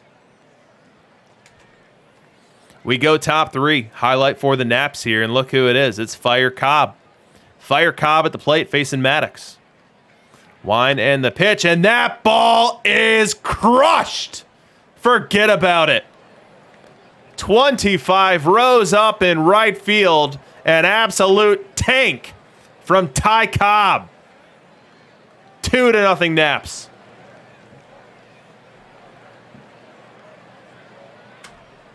Bottom four. Gamblers need to get into this game. They've got Anson on second and Bonds at the plate. Bonds came through with a single last time up. Does he have an encore in this tough left-on-left matchup? The pitch. And Bonds crushes that ball deep to left field. It might be.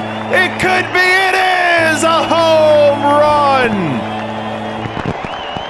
Barry Bonds. And Oppo Taco for the ages.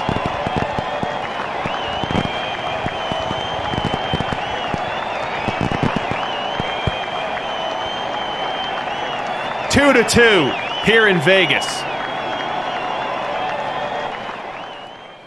Top five. Maddox needs to hold them where they are. He'll face Ozzie Smith to start off this fifth inning before the lineup turns over. Little grounder to short. Easy pitch. Easy catch. No! Ball gets away from Cap Anson. Error's going to be given to Brooks Robinson at short. And Ozzie Smith will end up at second base on the routine grounder to short.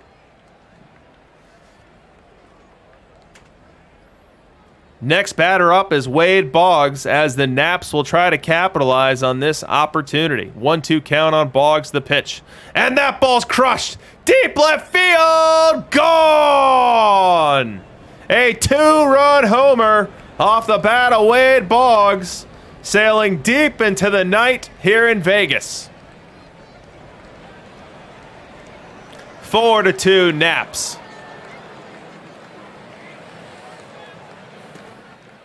Make it 5-2. And now the Gamblers get a chance to answer back. Spawn's still on the mound. And we need to set this one up. Whenever we have Rogers Hornsby versus a left-hand pitcher, we need to see the beautiful colors. Let's check it out. Look in the bottom right corner of your screen. Look at that. That is what you people out there rooting for Dish need to see. Warren Spahn struggles versus righties, and Rogers Hornsby just absolutely crushes lefties. He's got one aboard here. Ahead in the count, 2-1. First to check on the runner, runner back. Another check on the runner. 2-2 count now on Hornsby, the pitch. And that ball's hit well. Right field. Back. Gone!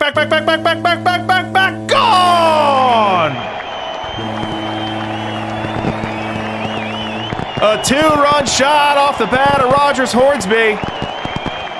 And this game just got a whole lot more interesting. Make it 5-4. Gamblers are on deck.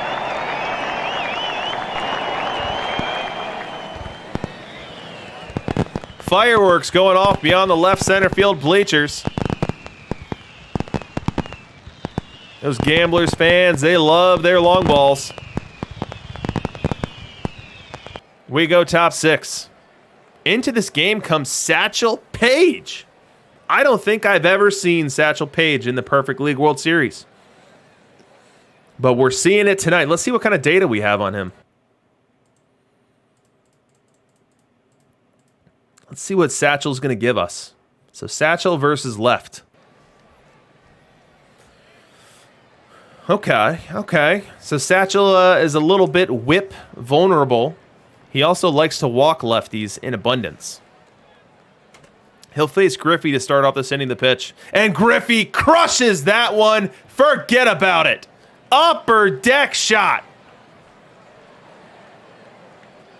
94-mile-an-hour heater right down Broadway, and Griffey did not miss it. That trademark beautiful left-hand swing was put on display and put a charge into that ball. And the ball didn't land until 440 feet later. Make it 6-4 Naps. Oh, no. Make it 9-4. We've had 3 off-camera runs, which now makes this game into somewhat of a laugher, barring a late-inning comeback from the Gamblers.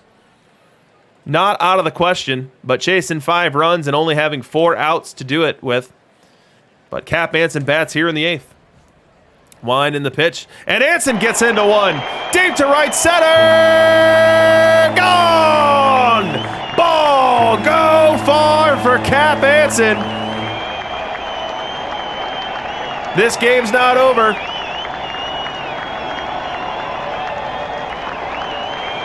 The solo shot off the bat of Camp Anson trims it down to a 4-run lead. We go bottom 9. Lot of work for the Gamblers here. They need a base runner, and they're sending up a batter with a 15.5% walk rate. They need base runners, and more base runners, and Bonds crushes that one. Deep left center, forget about it. It's home run derby in Vegas. 9-6.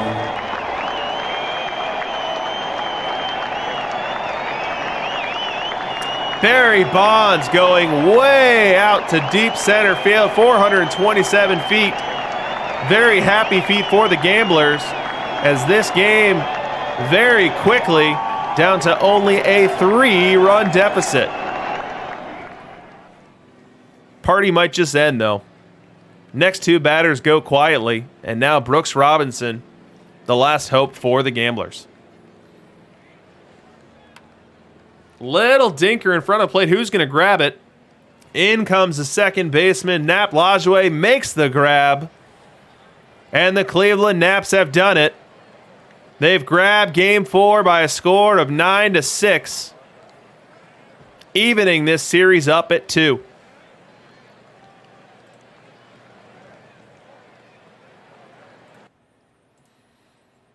No one wants to win a home game. 4 games in, and the home fans have not been able to celebrate at the end of a game yet.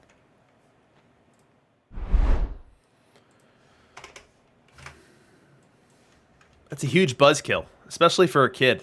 I remember going to Cubs games as a kid, and there was no worse feeling than leaving that stadium with your team having lost. There might have been some tears in my early years, in my early baseball going, unindoctrinated days as a Cubs fan, not realizing that losing was the norm. There might have been some tears.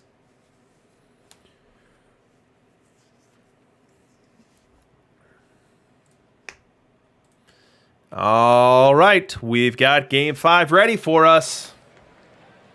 Now, I say this every time we've got Game 5. The series is tied 2-2. That Game 5 cannot be overstated in importance.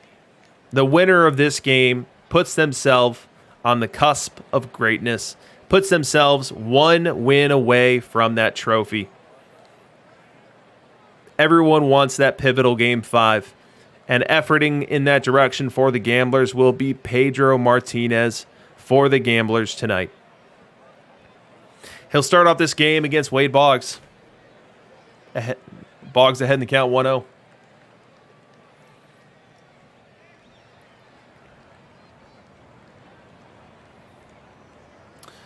Wind and the pitch. Little looper. Glavin chases Mays. He'll put the squeeze on it. And that is 1 up and 1 down here in Vegas. We go bottom 2.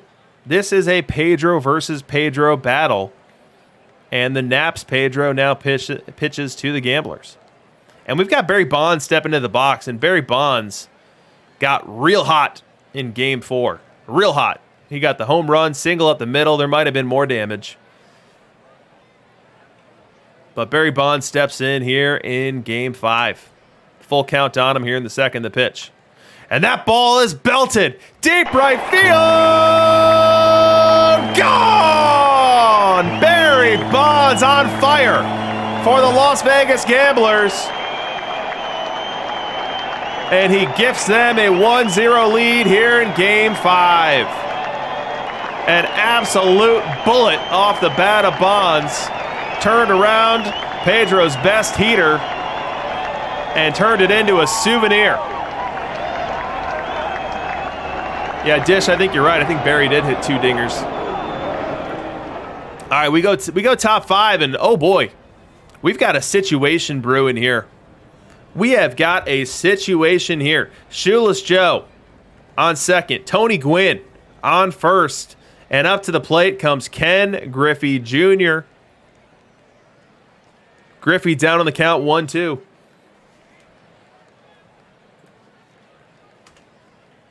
The wind and the pitch. Line drive up the middle. Fielded it short. Takes it to the bag himself. Unable to complete the double play. But Tony Gwynn is retired as Pop Lloyd makes a 6 unassisted fielder's choice. Next batter is Nap Lajoie. Nap Lajoie batting, runners at the corners, 1 out. Pedro Martinez has him even in the count, 2-2. The pitch. Swing and a miss, strike 3. Pedro Martinez able to blow it by Lajoie, getting a crucial second out in this inning and pinning the hopes on this rally to Joe Maurer. And with that, the Gamblers fans, standing ovation. They are rooting on Pedro to get out of this trouble here in the 5th and protect this 1-0 lead.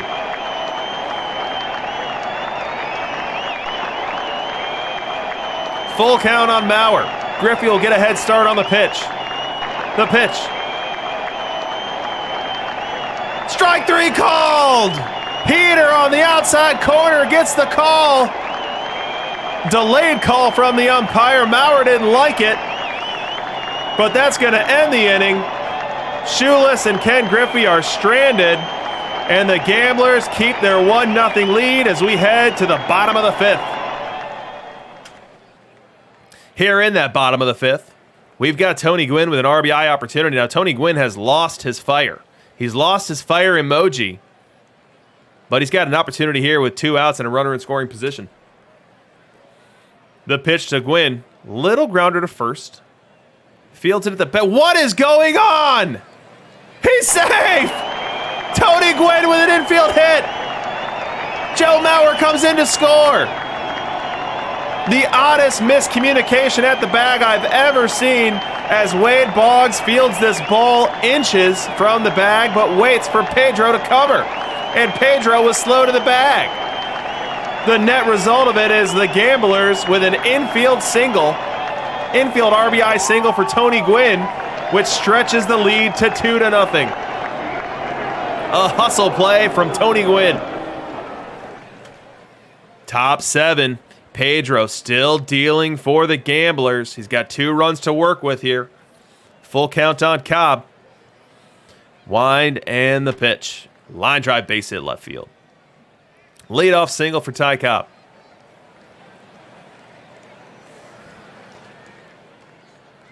That single turns into a double via the stolen base, and now Shoeless Joe comes up, representing the tying run. Pedro pitches. Little grounder to second. Easy play.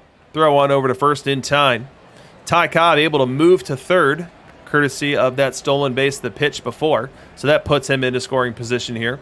90 feet away with 1 away in the inning as Tony Gwynn comes up. Now look at this aggressive defense here.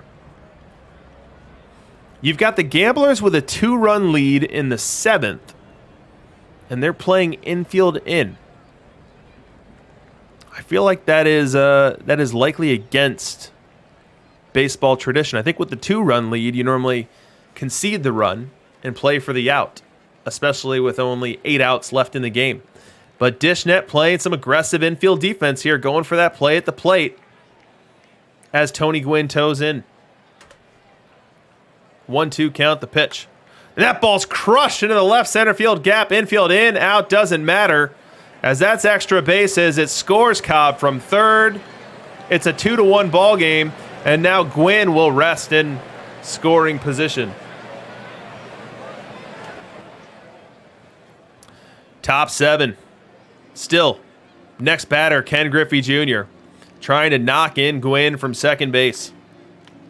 1 out the pitch. Little blooper behind the plate, giving chase the first baseman and the catcher. Who's going to grab it? It's behind my player card. Let's see who gets it. It's Cap Anson. Cap Anson makes the grab in foul territory. A confusing play, but one that gets the Gamblers fans up anyway. Now 2 outs in the inning, and the Gamblers fans stay on their feet looking to root on Pedro Martinez to navigate this inning and strand Tony Gwynn out at second base. Nap Lajoie is at the plate. He's down on the count, though, 0-2. Wind and the pitch. Line drive up the middle, base hit. Gwynn around third. He's going to try to score. The throw to home, not in time. Tony Gwynn scores on the RBI single from Nap Lajoie. And we are all tied at 2 in game number 5. Still top 7. Joe Maurer to the dish. Lajoie at first. The pitch. And Maurer crushes that one to the right center field gap. Lajoie on his horse. He's going to try to score. To third he goes, and he will be sent. The throw will go to third. It will not be in time. Lajoie scores. The Naps take the lead, and Joe Maurer has an RBI triple. Quite the turn of events with 2 outs here in the 7th inning as the Naps get back-to-back runner in scoring position base hits. Still top 7, the inning that wouldn't end as Ozzie Smith works a walk and up comes Wade Boggs. First check on Smith, runner back. Into the game comes David Price as well. 2-2 on Boggs, the pitch. Strike 3 called. A rough inning for the Gamblers as they lose the lead. They now trail by 1, but they trail only by 1.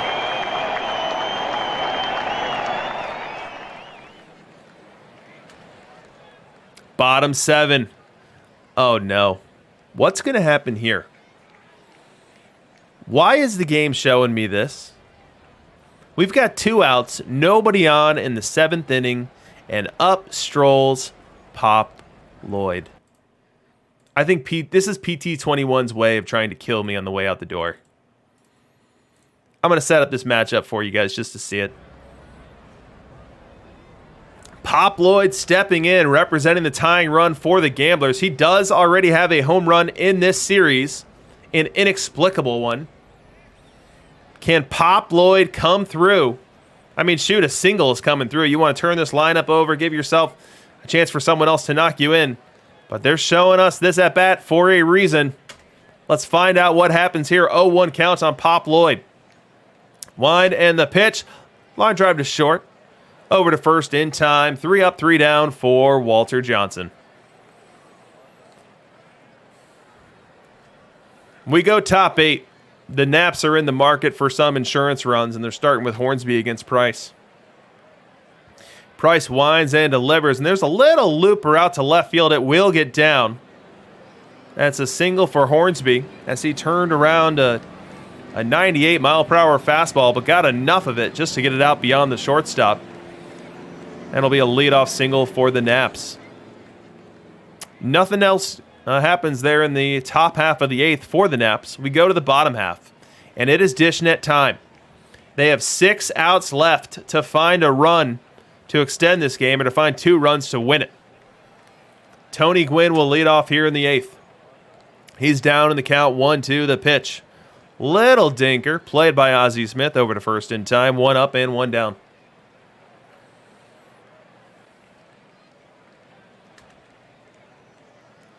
Bottom 8. Hornsby at the plate now, 2 out. Walter Johnson winds and delivers. Swing and a miss, strike 3. Third strikeout of the game for Walter Johnson. A 1-2-3 inning for the Las Vegas Gamblers, which means we are heading to the 9th inning of a pivotal Game 5 with the Naps winning 3 to the Gamblers 2.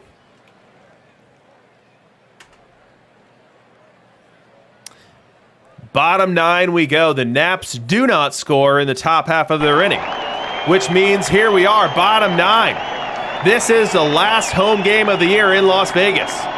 This is the Gamblers' last chance to play in front of their home crowd. Now, they only gave their home crowd 41 wins this year out of 81 games.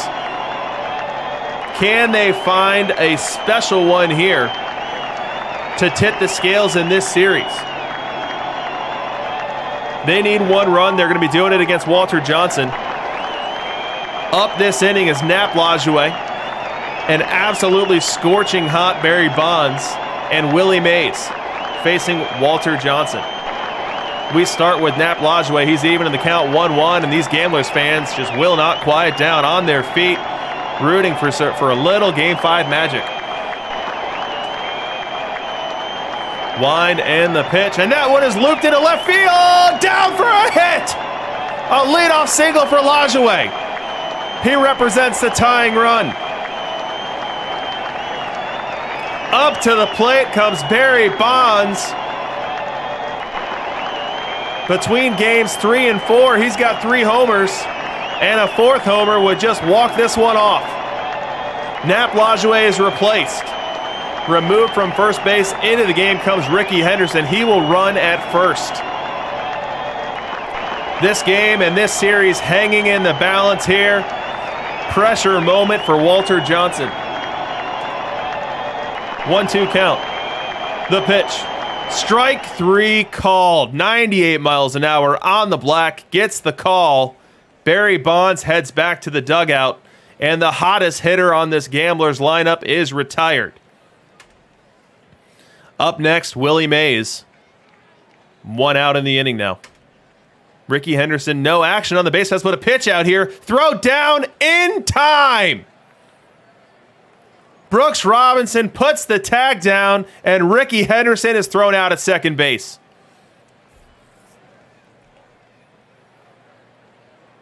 An inning that started exactly as the Gamblers wanted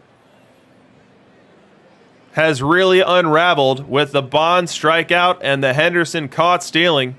Walter Johnson and Joe Maurer teaming up on that pitch out to throw out an attempted stealing Ricky Henderson. A deflating sequence of events for the Gamblers. And now Willie Mays represents their last hope. He has worked a full count here, but he's not any Willie Mays. He's an icy cold one. Can he come through with 2 outs here in the 9th? Wine and the pitch. Swing and a miss. Strike 3. We are 5 games into this series, and a home team has nary a win. There have been no post-game fireworks, no post-game cheers. As a 3-2 crushing defeat here goes to Dishnet and his Gamblers, and they will need to pick up the pieces and do what they did all season long. If you missed the intro, Dishnet's team were road warriors all year long. 48 road wins, which pushed them into the playoffs, which dwarfed their 41 home wins. Now they need 2 more wins on the road to earn that perfect league championship. On the flip side of things, the Cleveland Naps. The Naps now head home with a 3-2 lead, and they are a single win away from their 3rd perfect league World Series title, and the 3rd of which coming on these featured broadcasts on the Out of the Park Twitch channel. All within the last 9 weeks, too. So Game 6 is definitely a huge one. And the World Series trophy will be in the building. Let's take a look at the box score rather quickly here. So for Dishnet, Pedro was good. You know, Pedro hasn't had the best season. The best postseason, 5.09 on the ERA. And he wasn't dominant in this game, but he wasn't bad either. 6 2/3, 3 earned, 6 strikeouts. Just so happens that he gave up 1 too many runs, and he was outdueled by the Pedro on the other side. Cleveland's Pedro goes 6, gives up 2. Very similar box score line here. And then he was able to turn it over to Walter Johnson in a stopper capacity, and Walter was the game MVP for my money. Walter goes 3 innings, gives up only 1 hit, strikes out 5, while protecting the most precarious of 1-run leads the entire time, picking up his 4th save of the postseason.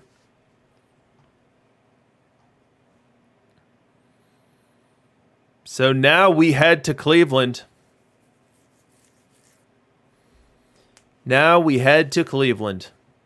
Let's see what pitchers we have in store. So we're advertising Roger Clemens for the Las Vegas Gamblers and then Max Fried for the Cleveland Naps. Now, we saw Max Fried in Game 2. He pitched well, but not well enough. He was outdueled by Roger Clemens.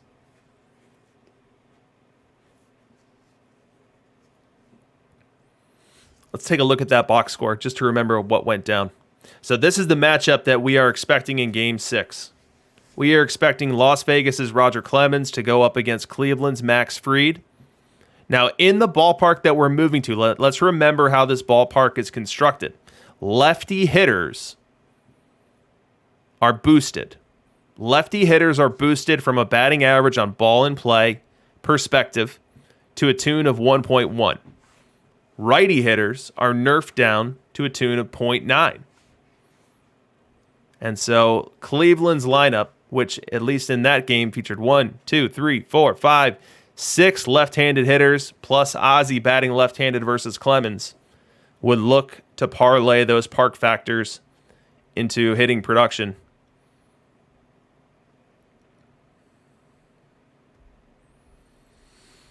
All right, let's load up a sim. I don't think we have a Game 6 ready yet. This should be our travel day.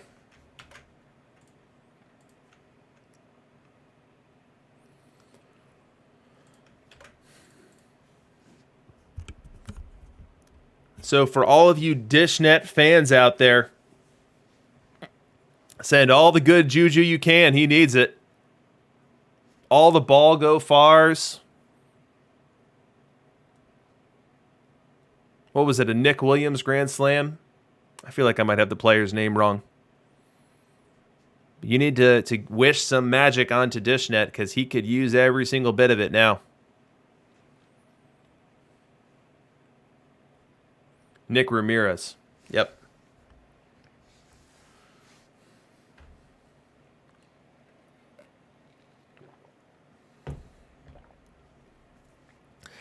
Let's take a look at bullpens. See if anyone's tired. Besides Dishnet.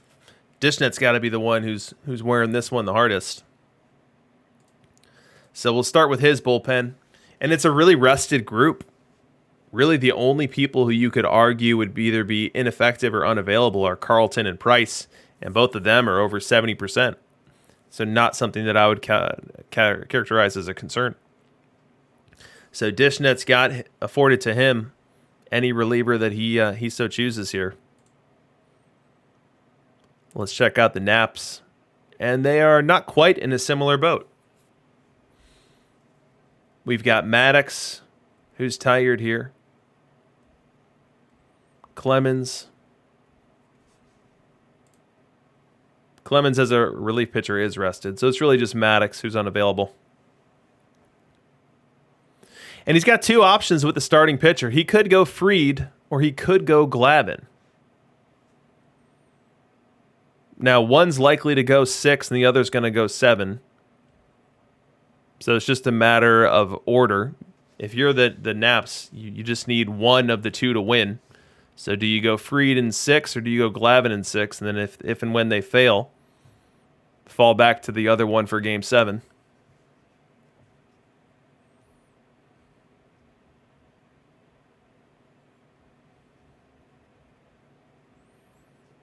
Simple Enigma is praying at the altar of Richie Ashburn. Oh, that's fabulous. Oh, and Dishnet giving a little intel here. Apparently his team absolutely sucks against Glavin cards.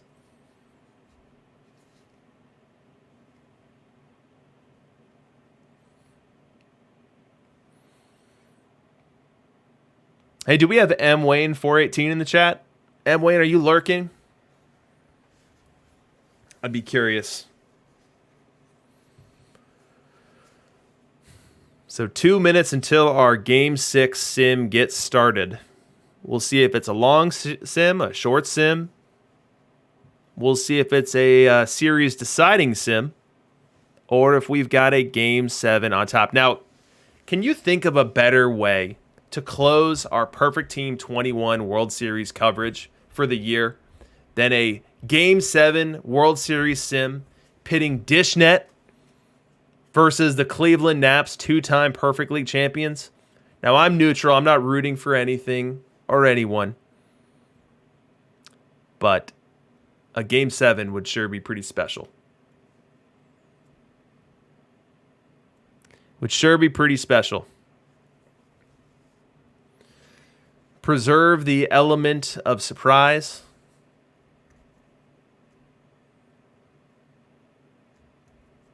We shall see.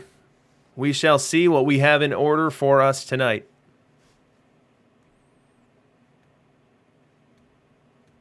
Be positive, Dish. I mean, a home team hasn't won yet tonight. Look in the top right corner of the screen. Home teams have not been doing so hot.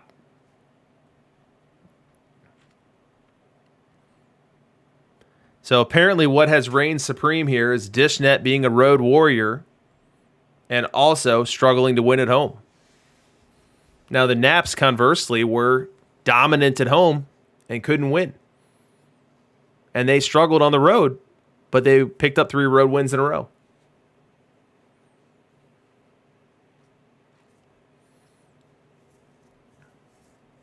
So this is still anyone's series. Can't wait to see how it plays out here tonight. Max Fried or Tom Glavin? If you were M. Wayne, who are you throwing out there? The sim has already started, so this is not impacting his ability to alter what he would otherwise have done. But if it were me, I'm going Glavin here in Game 6.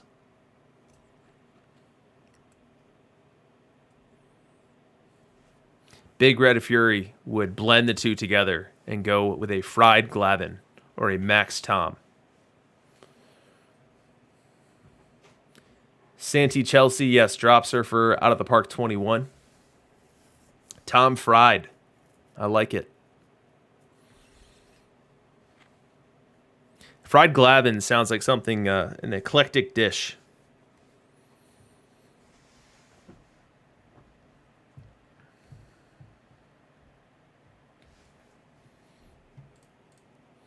Let's take a look at some Glavin stats.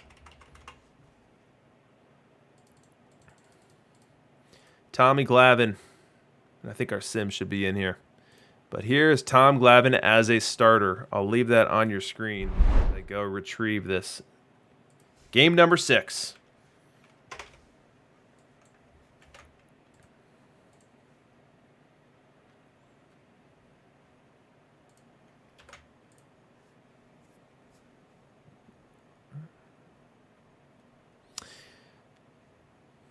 Please let there be a sim, says Dishnet.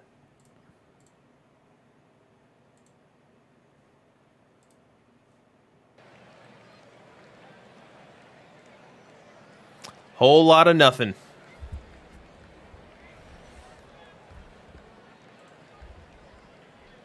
Oh, wait a minute. Wait a minute. I was a little premature in calling that one. We've got a sim here, guys. We've got a sim.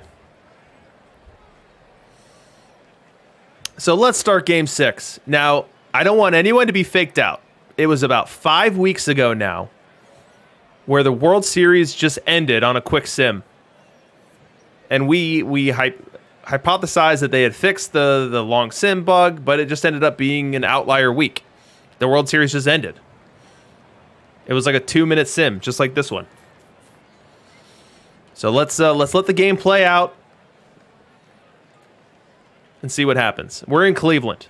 Max Fried on the hill, as expected. He's going to start this game off against Tony Gwynn of the Gamblers.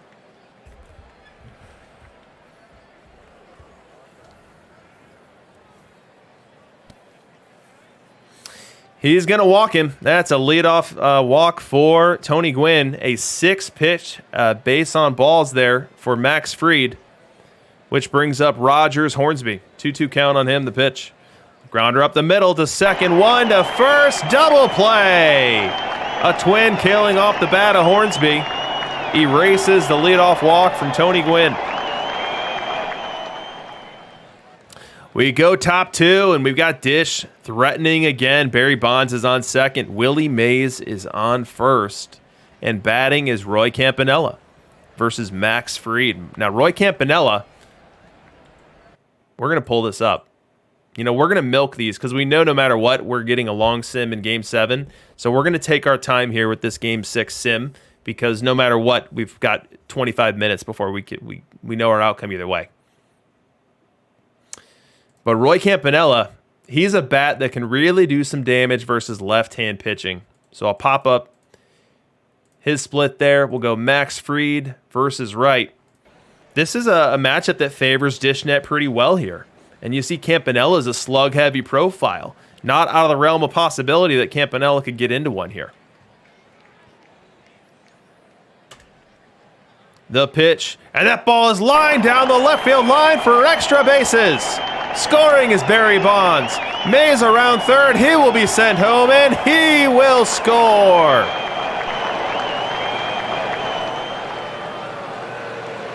Boo Birds here in Cleveland as the Gamblers take a very early 2-0 lead.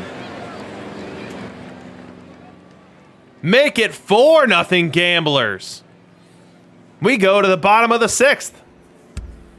And the Naps are still looking for their first run. Roger Clemens of the Gamblers, we know he pitched an absolute gem in Game 2. He's got one working here in Game 6. Although he's got to face Hornsby here with Wade Boggs aboard. 3-1 count on Hornsby.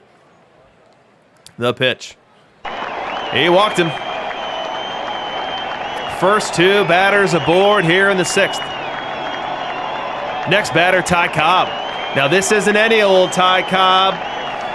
Fire. 0-2 count on him. The pitch.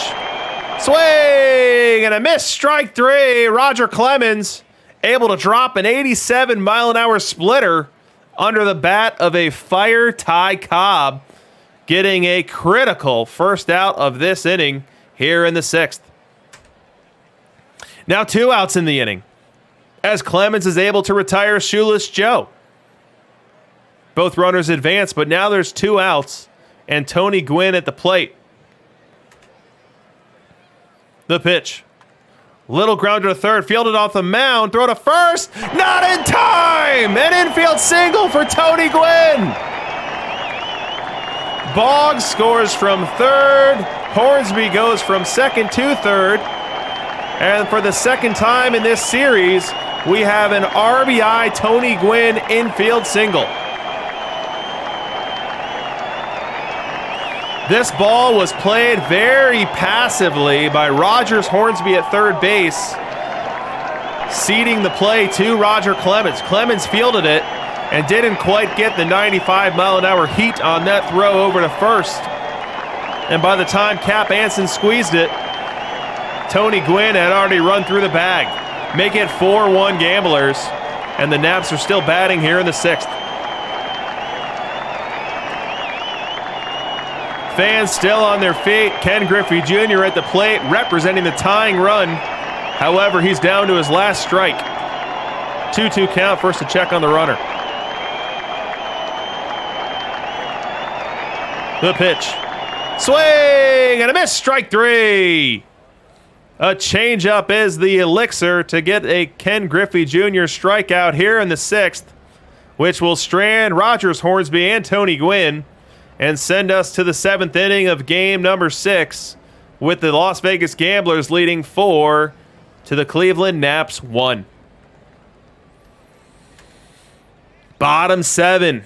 Dishnet can't like this. We are right back on the Naps highlight reel as we're leading off this 7th with Nap Lajoie. Clemens still on the hill, the wind and the pitch, and that ball is belted to the right center field gap. That's going to split the outfielders. Lajoie on his way to second. He's not even stopping there. He will race on over to third and have a leadoff triple here in the 7th. Fans here in Cleveland love it. They've got champagne dreams, but need 3+ runs before they can realize them. Next batter's Joe Maurer. The pitch. Fly ball left field. Barry Bonds is there. He'll make the grab. He'll throw home. He's going to try to score. The throw, not in time. Nap Lajoie slides in around the tag at home. Campanella was slow to apply the tag as he had to wait for the throw from Bonds. And Lajoie able to slide around it, get in there, and whittle that lead down. One more run. Gamblers 4, Naps 2. We are still in the bottom of the 7th. That down arrow has not gone anywhere. And standing at the plate representing the tying run is Rogers Hornsby of the Cleveland Naps. Wade Boggs is aboard at first. Now, one of the things that I prefaced during our break when we were looking at statistics is that Rogers Hornsby, for the first time in a long time, had a very bad versus right season. An unusually bad versus right-hand pitching season. Well, he can make up for it right here and now by coming through for the Naps here in the bottom of the 7th. You see the matchup in your matchup analyzer there. It's pretty neutral, as both pitcher and hitter are wearing various shades of yellow. Oh, Quiz Kid. Quiz Kid mentioning Aaron would have got him. If anyone doesn't know what that stands for, then you missed the doozy of a World Series we had. It was either 2 or 3 weeks ago. 2-1 count on Hornsby. The pitch. That ball's looped into left field and down for a base hit. Stopping at second will be Boggs, but this inning continues.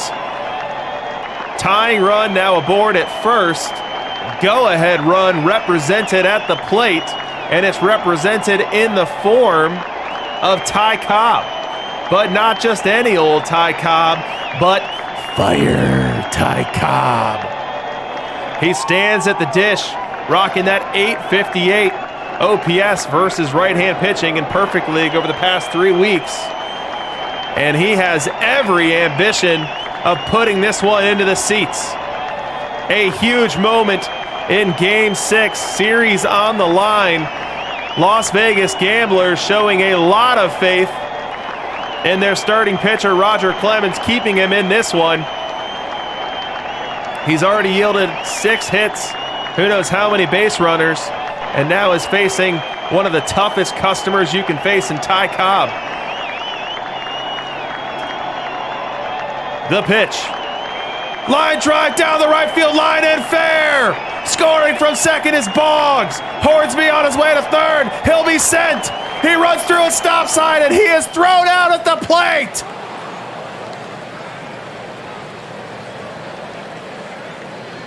An impeccable relay from Tony Gwynn to Nap Lajoie to Roy Campanella results in the third out of the inning at the plate as they nail Rogers Hornsby trying to tie it up. For the moment, disaster averted for the Las Vegas Gamblers. We now move to the top of the 8th inning, them still protecting their ever-shrinking 1-run lead as they will now search for some insurance runs. Send up Barry Bonds as the first candidate to do something about that. And we know Barry has been just scorching hot lately. He faces Mariano Rivera here in the 8th. Wind and the pitch, and that ball's laced to right field, a base hit. Barry Bonds with a pull side single, turning around a 98-mile-an-hour heater from Mariano Rivera, now giving the Gamblers a little rally here in the 8th.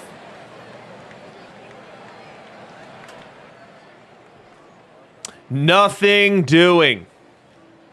Nothing doing. We are right back to the Naps. Bottom 8. Naps trail by 1. And they send up shoeless Joe Jackson, best hitter in the game, to face Walter Johnson. So Roger Clemens' night is done. He was able to hand the game with the lead over to the stopper. And they now trust one of the best stoppers in the business to get 6 outs. And they need to be clean. There is no margin for error in this one.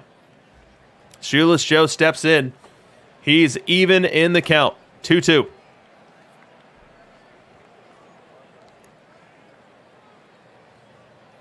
Wind and the pitch. Swing and a miss. Strike 3. Huge strikeout there from Walter Johnson. Surprise Shoeless with a curveball. Not Walter Johnson's go-to pitch, but definitely playing against expectation there, and Shoeless swings right through it.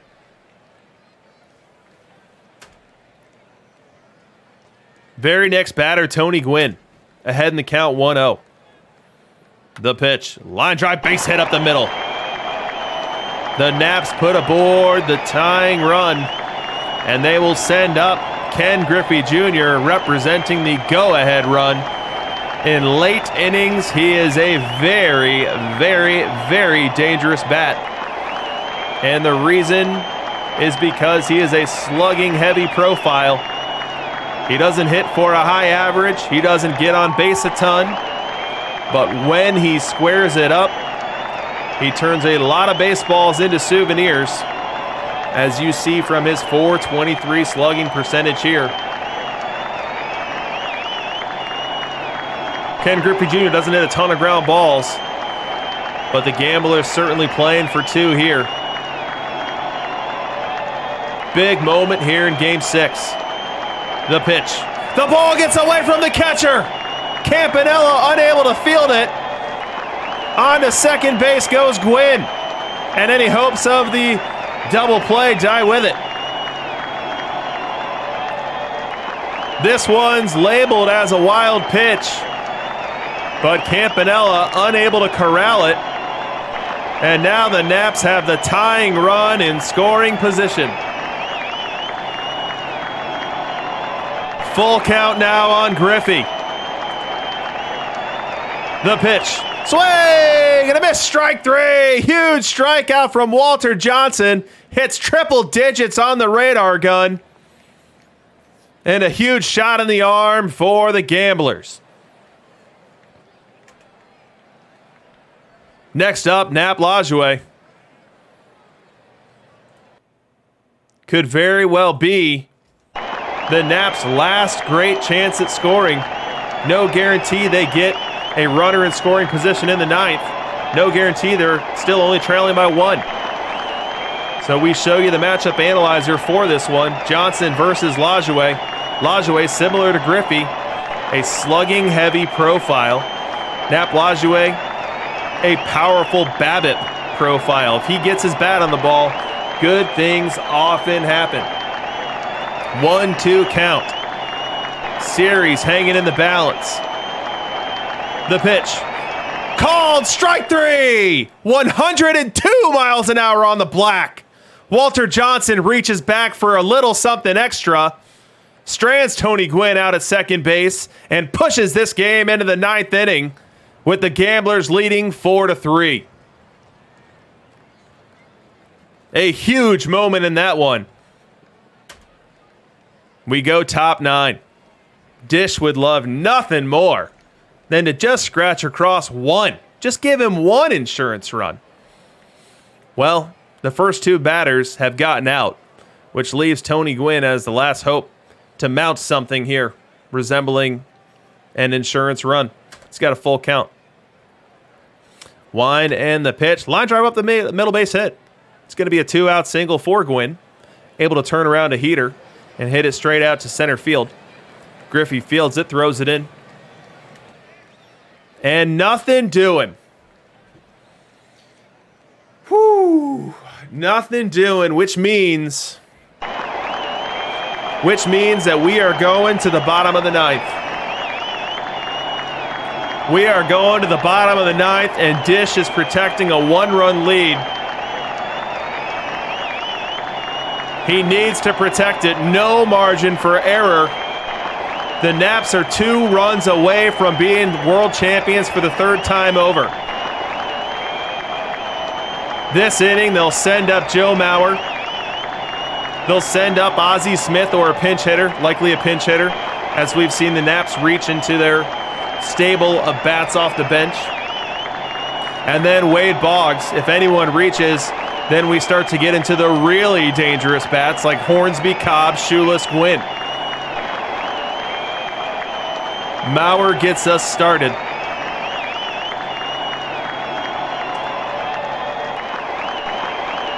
Wind and the pitch. Little dinker. Tough play for the shortstop. Throw to first in time. Brooks Robinson had to charge that one and put every ounce of his arm strength into it. Able to just get a hustling Joe Maurer as that ball trickled through the legs of Walter Johnson. It wasn't hit that hard. It was a do-or-die play for Brooks Robinson, able to get there, able to field it and throw it within the same motion, and that's exactly what the doctor ordered. 1 up and 1 down for the Gamblers. 1 out now, and just as we expected, we got Hank Aaron. Hank Aaron coming off the bench. He's going to take the spot of Ozzie Smith, and he'll bat against Walter Johnson. Now, the advantage here favors the pitcher for sure, but Hammer and Hank, a slug-heavy profile, and in a situation like this, he's not Babe Ruth calling his shot, but he is certainly peeking out left side of his eye at that left field power alley, looking for something that he can turn around. Now, don't forget, earlier in this series, Hank Aaron hit a 101-mile-an-hour Walter Johnson fastball into the right field bleachers. They've already got a track record. We've been down this road before. Hank Aaron won the last matchup. Who's going to win this one? Walter Johnson deals and fires, grounder to short. Robinson picks it. Robinson throws it to first in time. And Dishnet is 1 out away from pushing this to 7. The very last hope for the Naps is Wade Boggs. He's down on the count 0-2, but one of the best on-base percentage hitters in the game. I'll show you just what I mean. Wade Boggs versus Wright. Look at that 378 OBP. That is Wade Boggs' calling card. 0-2 count. The wind, the pitch, strike 3 called! Gamblers win! Game 7 coming! For the 6th time in this series, we have a quiet home crowd as the 27th out is recorded. 6 games up, 6 road winners, which sets up a winner. Take all Game 7 between Dishnet and his Las Vegas Gamblers and M. Wayne and his Cleveland Naps. Is there any better way to close out PT21 World Series broadcasts than what is happening in front of you guys right now, right here?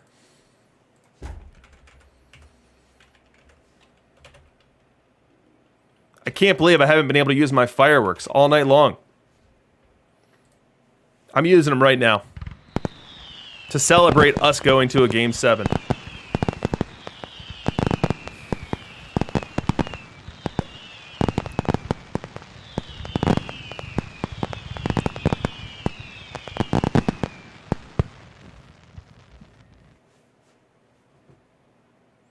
So let's look at the box score. We will start with Dishnet. And Roger Clemens was not as sharp as he was in Game 2.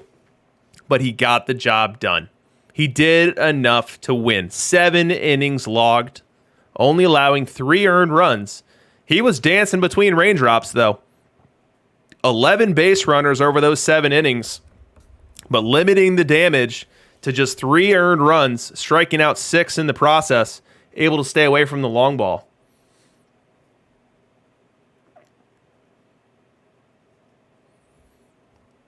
Now, Walter Johnson came on after Clemens and just absolutely dominated. 2 innings. He did give up the 1 hit, but he struck out 4 and nailed down a must-win game in the highest pressure situation a pitcher can enter into. On the Cleveland side, we had Max Fried, and Max Fried struggling and not really coming through for the second time here in this series. Now look at the walk to strikeout relationship here. Max Fried walked 6 batters, only got 1 strikeout. In some ways, he was lucky to only have 4 runners cross, but not what the doctor ordered in Game 6. And we spent a lot of time talking about whether you go Fried or you go Glavin. Well, the Cleveland Naps chose Fried, and now it is going to be up to Glavin to be the hero that Cleveland wants and shepherd them to a 3rd perfect league World Series. Oh, buddy. So what do we have on tap? What is going on in Game 7? We have got Dishnet's Warren Spahn. Let's see what Warren has been in the playoffs. We've done this once tonight, but we could have some new people watching here. We want to make sure everyone knows what we're walking into. So this is your Warren Spahn. Draw a line right here, as this is his first playoff appearance of this season. So basically, it was quality start, albeit not one you call home about. Dominant start. Then a really rough ride. Another rough ride against Jesse Roach's Richmond Rhinos. But then against those same Rhinos, Spahn corrected course and had a really strong outing. And then in this series, in a losing effort, Spahn was dynamic. Going 7 against this Cleveland team, only allowing 1 earned run. This is the guy that will be wearing the weight of the Gamblers' fate for Game 7. Now let's look at Tom Glavin. The Cleveland Naps' Tom Glavin. Now here is his postseason, and look at this. This has been real bumpy for Tommy. His first outing, just missing a quality start, but really dancing around raindrops here, giving up a couple long balls, 8 hits in 6 innings. His best start came against Tech, a 6-inning, 2-earned run performance. But since then, it's been a little bumpy as Tech touched him up later on in that series. And then against Reno, he really got taken, unable to get out of the 3rd inning.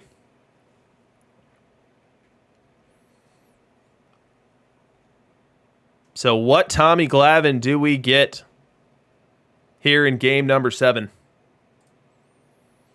That's the question.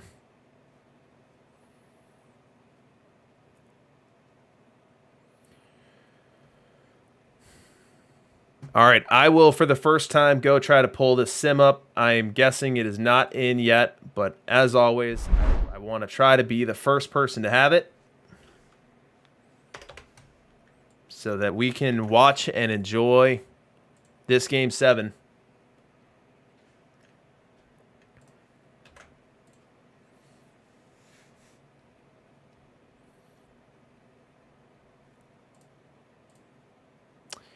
Quiz Kid's on it. It's still not in. So let's talk about this moment. You are looking at an updated picture of what's happened today. 16 teams entered the Perfect League Thunderdome this morning.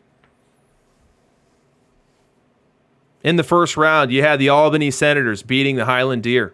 You had Reno taking down UOK's Honey Badgers. You had the Naps beating the Cardinals. Tech beating the Gophers. While concurrently on the other side, you had Jesse Roach's Rhinos taking down Max Fire's Defenders. You had the Port Dogs taking out the Aqua Sox. Dishnet, his first victim was the Magpies. Snowball beating Humidity. In the second round, Dishnet had to face that Snowball team that fought so hard in round 1. And this series goes 7. Gamblers winning Game 6 and Game 7, pushing their way into the semis.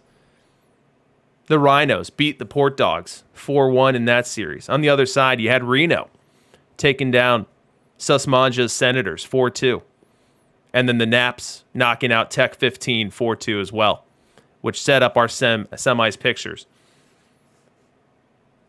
in which the Naps take out the Buckaroo Bokai. Reno, who has been snake bit more than any other team in the semis, unable to win Game 7 and push his way into the finals. On the other side, you had Dishnet taking out Jesse Roach's Rhinos in 6. And then over the course of this series, as the sim is in, thank you, Quiz Kid. Over the course of this series, we've seen 6 games. Every single of those 6 games has been won by the road team. So does that trend continue? Or do the Naps, for the first time in 7 games, buck that trend, win their 3rd trophy as a Perfect League champion?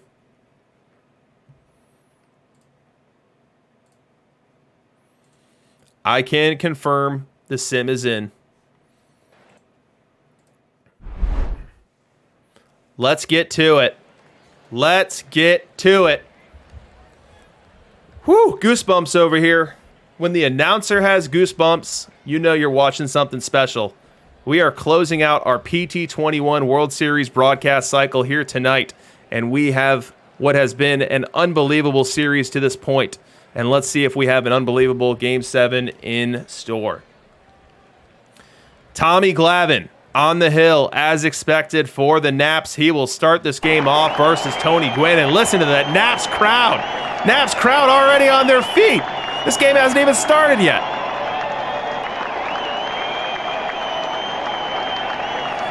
Wine and the pitch, and that one is grounded to 3rd. Over to 1st in time, and we are underway.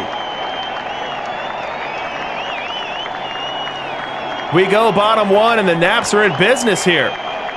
They're facing Warren Spawn, and they've got 2 aboard and 1 out. Shoeless Joe to the plate.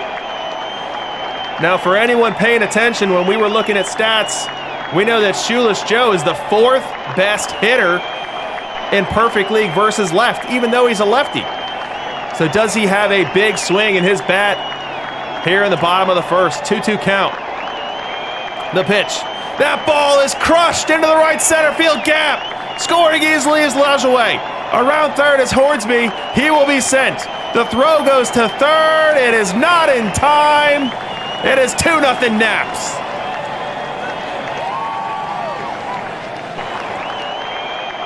Make it 3-0, and we are still locked into the bottom of the first.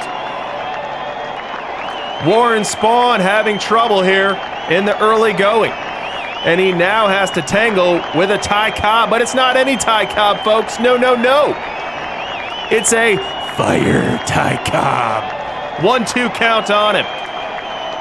The pitch, and that ball's hit well, deep to center field off the top of the wall. Mays running on the pitch. He will score easily. Heading to third is Cobb, and he's got a triple.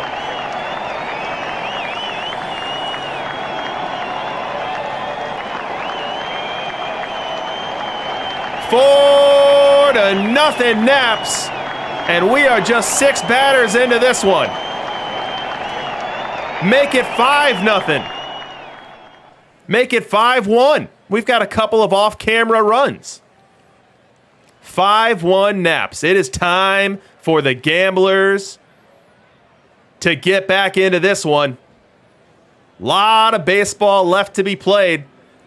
They've got 15 outs to find themselves 4 runs and then some.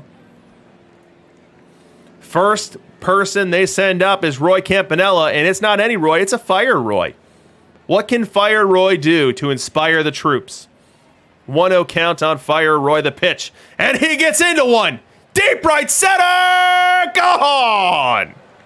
Mays gave it a chase as far as he could, but left to do nothing but watch it fly as ball goes far for Roy Campanella here in the 5th.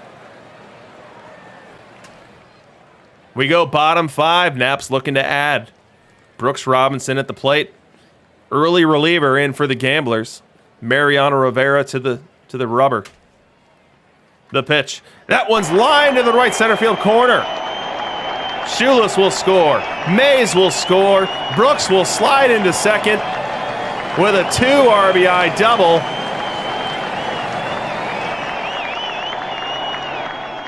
It's now 7-2. We go bottom 6. At some point, the Gamblers have to stop the bleeding. They'll try to do it now, facing Fire Tony with Mariano. The pitch. And Tony gets into one. Deep right center. It'll split the gap. Tony's got at least 2. He's around second. He's thinking 3. The relay throw not in time. It's a 1-out triple for Fire Tony.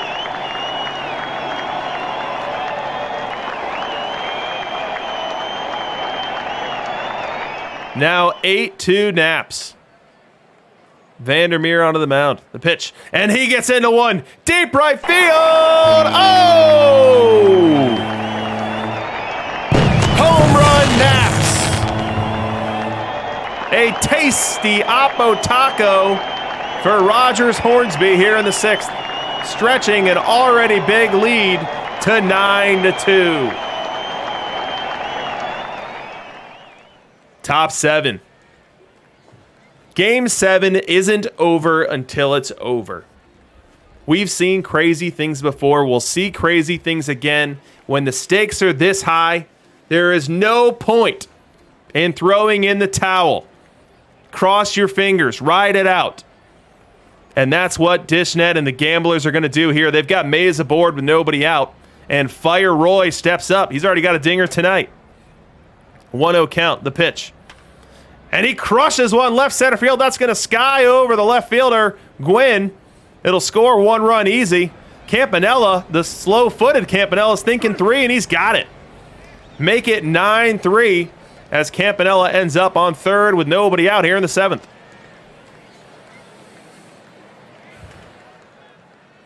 Make it 9-4 as we go bottom 8. Vandermeer on to face Fire Tony, and Fire Tony has become just as much a thorn in the side of Dishnet as Fire Shoeless was earlier on in the series. One in the pitch, and Tony gets into one deep right field. This one could carry, and it does. The icing on the cake for the Naps as they stretch this one to 10-4. The firework operator gets one more exercise for this season, and it's now 10-4.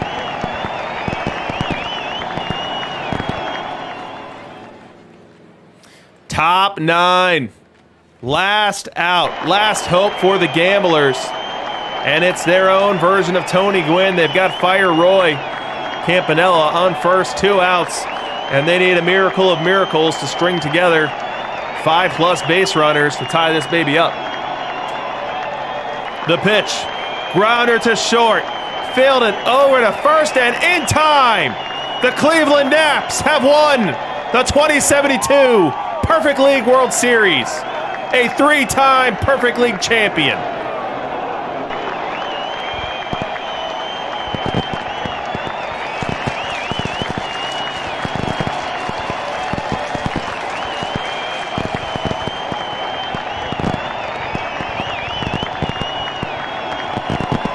What a series. I think we all would have liked for a little bit of a tighter Game 7 there. And for all of Dish's fans out there, of which there are many, they would have preferred a different outcome. We've updated the scoreboard in your top right. You see how it went. We had the road team win the first 6 games, only to have the home team win the deciding Game 7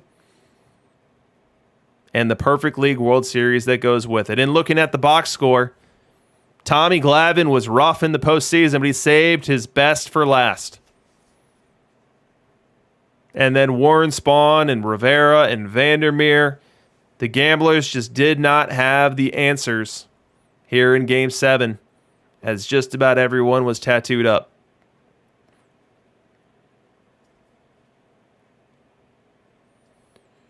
Dishnet continues a trend of struggling against Glavins. He was worried about Glavin in Game 6.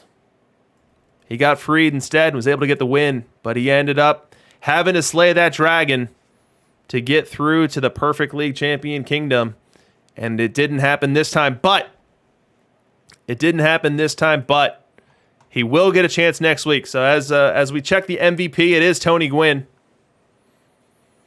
Tony Gwynn batted .367, .406, 600 in the World Series. He got 11 hits, 3 more than anyone else on the team. He is your MVP. Congratulations to the Cleveland Naps, now a 3-time Perfect League winner. All 3 of those times happening here on these Perfect League broadcasts. So kudos to M. Wayne. And look at the timeline that he did it in, too. Look at this. This is stacking up hardware. Between 2065 and 2072, 3 Perfect League crowns. There's even a relegation sneaked into here.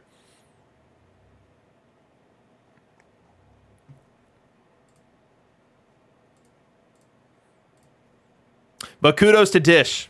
Dish's team short on firepower in comparison. No Shoeless Joe Jackson. Shoeless Joe being the best card in the game. And yet their Dish was in the 7th game of the World Series, a couple of dice rolls away from going to bed, a Perfect League champion.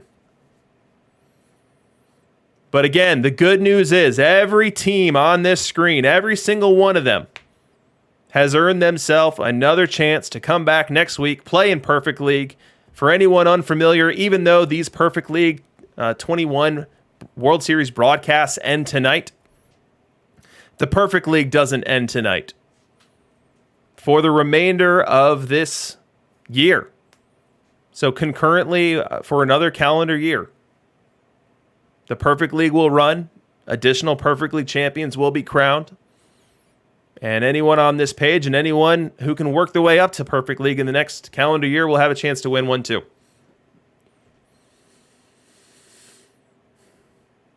So what are we going to do next week if we're not doing this? Well, what we are going to do is we're going to turn our attention to PT22. We are going to look at, for the first time, how all of the cards are playing. How are the new SEs playing that are part of the live collection series? How are some of the more powerful 100s playing? Are there any sneaky diamonds that are outperforming expectation? We're going to be going through all of that next week during this time slot. It's not going to be as long as the Perfect League broadcast. Tonight, what are we touching on? 3+ hours? It'll be a much more abbreviated sprint there, but we'll look at the evolving and formulating meta, and then we'll close things out with a perfect draft and then call it a night. But I just want to say from the bottom of my heart that it has been an absolute thrill to bring these Perfect League World Series to you guys over the course of these many months. And, it's been incredible. And it wouldn't be incredible if it was just me screaming into a microphone with no one on the other end. So you guys being along there with me for that whole ride has absolutely made it the joy that it is. And it really, to me, adds an extra layer of meaning to the Perfect League and the Perfect League World Series, and really capping and crowning the every single perfect team week. As the ladder says that one person is at the top at the end of a given week, I like there being some pomp and circumstance to go along with it, and I appreciate that you guys all like that too. So that is going to wrap tonight. That's going to wrap PT21. That's going to wrap this Perfect League World Series. Kudos again to our two players, Nap champion, the Gamblers, and Dishnet runner-up. Very worthy runner-up. Has every opportunity to win again in the future. We will see you next week. We will turn the page to PT22, and we will go chase future Perfect League titles. So with that, this is DRC signing off. Thank you for watching.